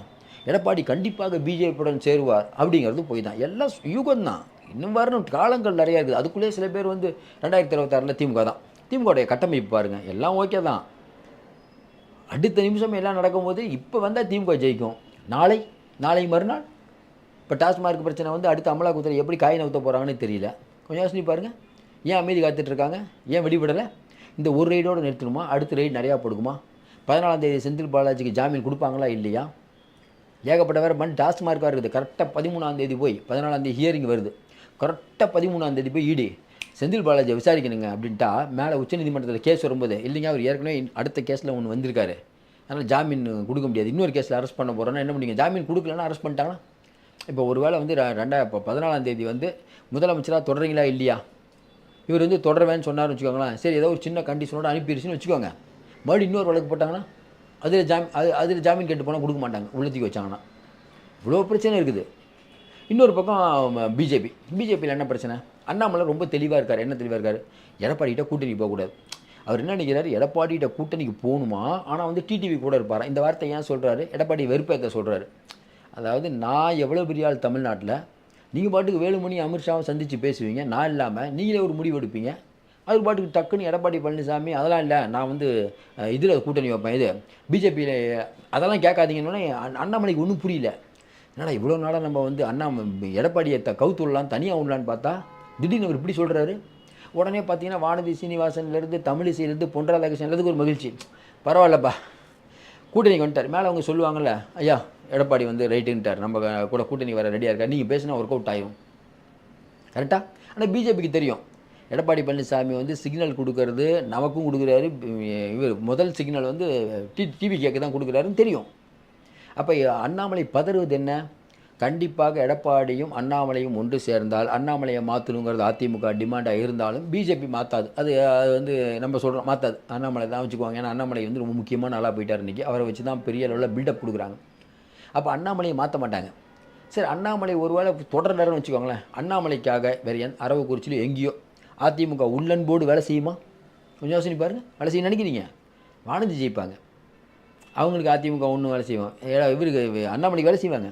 ஐயா அமர் பிரசாத் ரெட்டி நிற்கிறாரியா, நலிந்து என்ன தவழ்ந்து நெளிந்து யார் போய் முதலமைச்சர் ஆனதுன்னு கேட்குறாரு அமர் பிரசாத். அவருக்கு உள்ளன்போடு வேலை பார்ப்பாங்களா? அது 1008 உள்குத்து இருக்கும். அது அண்ணாமலைக்கு தெரியும். நம்ம நின்னா கவுத்துட்ருவாங்க நம்மளை. தெரியாமலாம் இல்லை. அப்போ எப்படியும் எடப்பாடி வரக்கூடாது அப்படின்னு அவர் ஒரு கை நவுத்துறாரு. ஆனால் மேலே டெல்லி என்ன நினைக்குது? இருந்துட்டு வரட்டுங்க, வேற நட்டாத்தில் விட்டால் 0 தான். நம்ம நினைக்குமா ஒரு 4-5 எம்எல்ஏக்களாவது வருவாங்க. இது ஒரு பக்கம் போய்ட்டு விஜயதாரணி அவர்கள் தொடர்ந்து வந்து என்றைக்கு வந்து எம்எல்ஏ பதவி ரிசைன் பண்ணார் அன்னையிலேருந்து ஏதாவது பொறுப்பு கிடைக்குன்னு பார்த்து பொறுப்பே கொடுக்கல. சரி, நாடாளுமன்ற தேர்தலில் பிரச்சாரத்துக்காக போவாங்கன்னு தான் பெருசாக அதையும் கூப்பிட மாட்டுறாங்க. சரி, கமலாலயத்தில் போய் வந்து பார்க்கலான்னு பார்த்தா கமலாலயத்தில் போனால் அங்கே அந்த தேநீர் கொண்டு வரக்கூடிய தோழர் வழிவிடுங்கம்மா உட்காருங்கம்மா கீழேன்ட்டார். ஏன்னா இவங்களை யாரும் தெரியாது அவங்களுக்கு. அப்போ இதான் அவங்களுக்கு இருக்க மரியாதை. என்னங்க 3 தடவை எம்எல்ஏவாக இருந்த காங்கிரஸில் எவ்வளோ பெரிய சோனியா காந்தி வரைக்கும் நான் பேசுவேனே. எல்லா ரைட்டு இங்கே அவ்வளோதான். ஏன் அண்ணாமலை மீறி போய் நீங்கள் சேர்ந்துட்டு வந்துட்டீங்க. மைத்திரையன் அதே மாதிரி தானே டெல்லியில் போய் சேர்ந்தார் ஆர்எஸ்எஸோட. நீ ஆர்எஸ்எஸ்க்கு லிங்க்கா? கட்டம் கட்டியாச்சு, முடிஞ்சது கதை. அதிமுகவுக்கு போயிட்டார். அண்ணாமலை ஃபஸ்ட்டே யாரும் ஒன்றும் பண்ண முடியாது. அப்போ என்ன நடக்கலாம்? இன்னொரு பக்கம் பார்த்தீங்கன்னா கரெக்டாக வந்து விஜயதாரணி போகிறாங்க. டெல்லியில் போய் அமித்ஷாவை பார்த்துட்டாங்க. டெல்லியில் அமித்ஷாவை பார்த்தோன்னா பலவிதமான யூகங்கள். இல்லைங்க, மாநில அளவில் பொறுப்பு போட்டுட்ருக்காங்க. கண்டிப்பாக அண்ணாமலை மீறி பதவி வாங்க முடியாதுன்னு தெரியும். எனக்கு ஏதாவது பதவி கொடுங்க அப்படின்னு கேட்க தான் போயிருக்காங்க. ஆனால் எந்த 2 ஸ்டேட்டுக்கு ஆளுநராக இருக்கக்கூடிய தமிழிசையை அமித்ஷா யாருக்காக திட்டினார்? அண்ணாமலைக்காக திட்டினார். அண்ணாமலை தானே போட்டு கொடுத்தது. அப்போ அண்ணாமலையை மீறி இன்றைக்கி வந்து விஜயதாரணிக்கு பதவி கொடுக்க முடியுமான கஷ்டம். ஏன்னா வரக்கூடிய தேர்தலில் அண்ணாமலையை வச்சு சந்திக்கணும்ன்ட்டு பிஜேபி நினைக்குது. அப்போ வந்து விஜயதாரணியை போட மாட்டாங்க. அண்ணாமலை சொல்கிறது தான் எடுபடும். ஏன்னா இந்த பக்கம் வந்து பாக்கெட்டில் வந்து மோடிஜி, இந்த பாக்கெட்டில் அமித்ஷா வச்சுருக்காரு. அவரை ஒன்றுமே பண்ண முடியாது. நீங்கள் அந்த அளவுக்கு செல்வாக்காக இருக்கார். ஜி தான் இன்றைக்கி செல்வாக்கு. அவர் சாட்டையால் அடித்தாலும் நியூஸு, எடுத்தெறிஞ்சு பேசினாலும் சொல்லிட்டு, கண்ணீர் சிந்தினாலும் வச்சு, தலையில் அடித்தாலும் செய்தி. நான் தான் தமிழ்நாட்டில் செய்தின்ட்டார் அவர். அப்போ விஜயதாரணி அவருடைய நோக்கம் எந்த அளவுக்கு போகும் தெரில. இன்னொன்று, விஜயதாரணி எந்த கோஷ்டிலையுமே சேரல. இப்போ என்னென்னா தமிழிசை அவங்களுக்கு ஒரு 3 பேர் இருக்காங்கன்னு வச்சுக்கோங்களேன். 3 பேர் 4 பேர் இருக்காங்க. அந்த பக்கம் பார்த்தா வானதிக்கு ஒரு 5 பேர். ஏன்னா வானதி அவர்கள் இவங்களோட லிங்க் யார்? நம்ம நிதியமைச்சர் நிர்மலா சீதாராமன். சமீபத்தில் அந்த இந்த மேட்டரில் அந்த அன்னபூர்ணா மேட்டரில் பேர் கட்டு போச்சு 2 பேருக்குமே. இப்படி ஒவ்வொரு இடத்துலையும் தனித்தனியாக பொன் ராதாகிருஷ்ணன் அவர் அவுட் ஆஃப் இதாகிடுச்சார். இவர் வந்து எச் ராஜா வந்து கவர்னர் போஸ்ட்டுக்கு ட்ரை பண்ணுறாரு. அவருக்கு ஒன்றும் கிடைக்கல. அப்புறம் இருக்காங்க சில விழுதுகள் இருக்காங்க. ரெட்டிகிலன்னு ஒரு 4-5 விழுதுகள் இருக்காங்க. அவங்களுக்கும் ஏகப்பட்ட கேஸு பயங்கர பிரச்சனை இருக்குது. அது பக்கம் ஆருத்ரா மேட்ரு, ஏகப்பட்ட மேட்ரு ஓடிட்டு இருக்குது. மணல் மேட்ரு, ஏகப்பட்ட நடைபயணத்தில் ஆட்டையை போட்டது, மரம் நடுற ஆட்டையை போட்டது, பெரிய மேட்ரு. அப்புறம் இந்த உஜாதா ஹவுதான் அப்படி ஒரு நிதி மோசடி அதில் இருக்காங்க. இப்படி பல மேலே பார்த்துட்ருக்காங்க. அப்போ இதில் வந்து விஜயதாரணி தனி கோஷ்டிங்கும் போது தனி கோஷ்டி பண்ண முடியாது. ஏதோ ஒன்று பண்ணணும். இல்லை அங்கே சென்ட்ரல் மினிஸ்டர் யாராவது ஒருத்தர் அவங்களோட நல்ல கான்டாக்டில் இருக்கணும். இல்லை, அப்போ விஜயதாரணி அவர்களுக்கு வாய்ப்பு கிடைக்குமான்னு நமக்கு தெரியல. மறுபடியும் சொல்கிறேன், விஜயதாரணி அவர்கள் கொடுக்க வேண்டியிருந்தான். ஏன்னா வந்து அவங்க வந்து காங்கிரஸில் இவ்வளோ பெரிய எம்எல்ஏ பதவி விட்டுட்டு வராங்க. அவங்கள இன்னும் வச்சுருந்தீங்கன்னா, ஒரு போஸ்டிங் கொடுக்காம வச்சுருந்தா யார் வருவா? ஆனால் அண்ணாமலை மீறி ஒன்றும் பண்ண முடியாது. சரி, இது ஒரு பக்கம் போயிட்டு இருக்கும்போது இன்னொரு செய்தி பார்த்திங்கன்னா, நம்ம திமுகவுடைய உட்கட்சி பிரச்சனை. இளைஞர் அணிக்கு இவ்வளோ சீட்டுன்னு உதயநிதி கேட்குறாரு. அதெல்லாம் இல்லை, ஏற்கனவே நின்னவங்களுடைய வாரிசுகள். நீங்களே கொஞ்சம் யோசனை பாருங்கள். குடும்பாட்சிங்கிறானே மக்கள்கிட்ட வந்து விஜய் பேசுகிறதோ எடப்பாடி பேசி ஏன் நிற்காது? இன்றைக்கி வந்து அதிமுக 2-3 இருக்கும். ஜெயக்குமார் அவங்க பையன் இருக்கலாம். அப்புறம் வந்து இங்கே மதுரையில் கூட ஒரு பையன். இங்கே பார்த்தீங்கன்னா குடும்பம் சொல்லவே வேணாம். அதுக்கப்புறம் பார்த்தீங்கன்னா நம்ம கதிர் ஆனந்த் அவங்க பையன் துரைமுருகன் அவங்க பையன் கதிர் ஆனந்த், நேரு அவங்க பையன், பொன்முடி அவங்க பையன் தெய்வசிகாமணி, நம்ம ஐப்பெரியசாமி அவங்க பையன் செந்தில்குமார், சொல்லிக்கிட்டே போனால் அந்த லிஸ்ட்டு நீண்டுக்கிட்டே போகுது. அப்போ இவர்களும் அடுத்த தேர்தலில் சீட்டு கேட்பார்கள். இவர்கள் இல்லாமல், சீனியர்கள் இல்லாமல் இளைஞர் நிற்க கொடுத்தால் அவர்கள் இளைஞனையும் உங்களுக்கு பக்கம் வேலை செய்யாது. அப்போ இளைஞர் அணிக்கும் இங்கே இருக்கக்கூடிய பெரிய தலைக்கும் சண்டை வரும்போது ஆட்டோமேட்டிக்காக உட்கட்சி பிரச்சனை இப்போவே பெருசாகிட்டு இருக்குது. அப்போ அந்த உட்கட்சி பூசல் அப்படிங்கிறது நாளுக்கு நாள் வர வர வர வர வரக்கூடிய 2026 என்ன சிக்கல்? உதயநிதிக்கு ஆதரவான வேட்பாளர்களை நிற்க வைத்தா உதயநிதிக்கு நல்லது. அது இல்லாமல் சீனியர்களை நிற்க வச்சிங்கன்னா சீனியர் கண்டிப்பாக ஜெயிப்பாங்க. ஆனால் வெற்றி பெற்று வந்த பிறகு ஏதாவது ஒரு சிக்கலான சூழ்நிலை இருக்கும்போது உதயநிதி பின்னால் அவங்க நிற்பாங்கன்னு சொல்ல முடியாது. கண்ட்ரோல் போயிடும், ஒன்றும் பண்ண முடியாது. நீங்கள் தோத்துட்டிங்கன்னா கண்ட்ரோல் போயிடும். ஆட்சியில் இருக்கும்போதே சிண்டே உடச்சிட்டு வரலையா?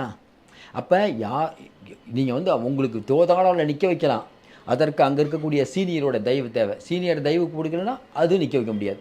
ஏற்கனவே நம்ம சொல்லிட்டோம், மாநகராட்சியில் நடைபெற்ற மெகா ஊழல்களை பற்றிலாம் பேசிட்டோம்.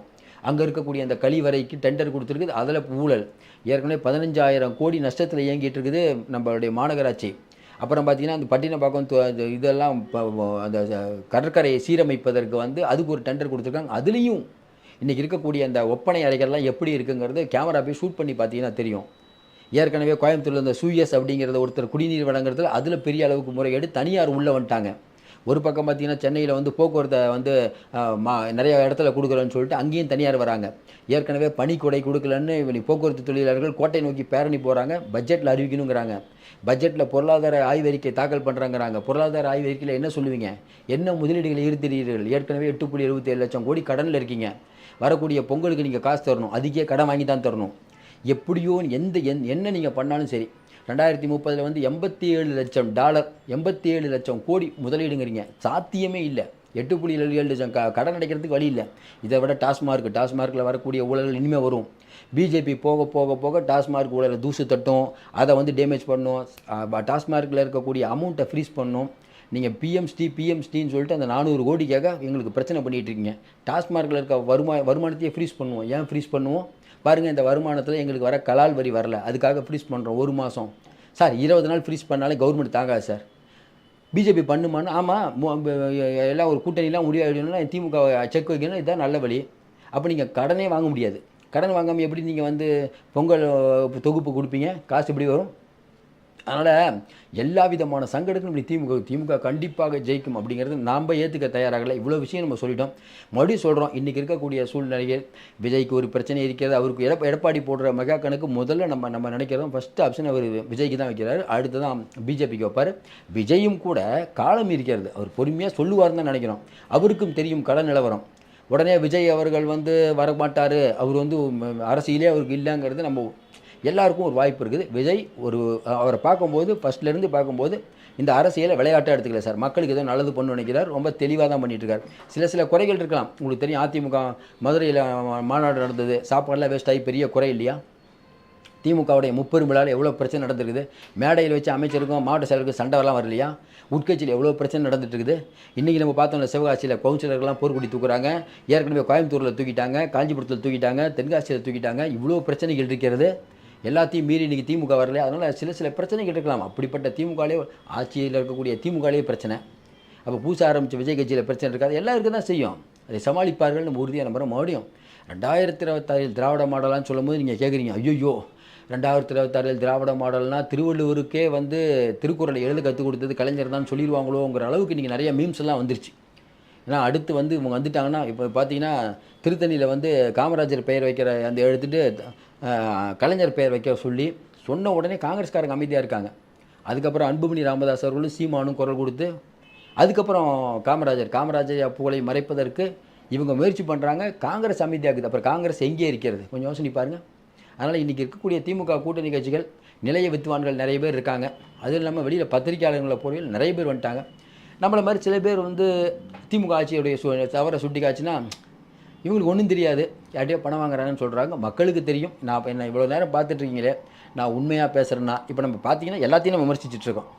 அப்படிங்கும்போது நம்ம பணம் வாங்குறோமா இல்லையான்னு இவர்கள் சொல்கிற கூற்றை மக்கள் ஏற்றுக்கொள்வார்கள்னு நினைக்கிறீங்க? தொடர்ந்து நம்ம நியாயத்தை பேசுவோம், நல்லதை பேசுவோம். முடிந்த அளவுக்கு எங்களுக்கு ஆதரவு தாருங்கள். சப்ஸ்கிரைப் பண்ணி பார்த்து எங்களுக்கு ஊக்கம் கொடுங்க. டெய்லி நம்ம 2:30க்கு லைவில் வரோம். மீண்டும் சந்திப்போம். நன்றி.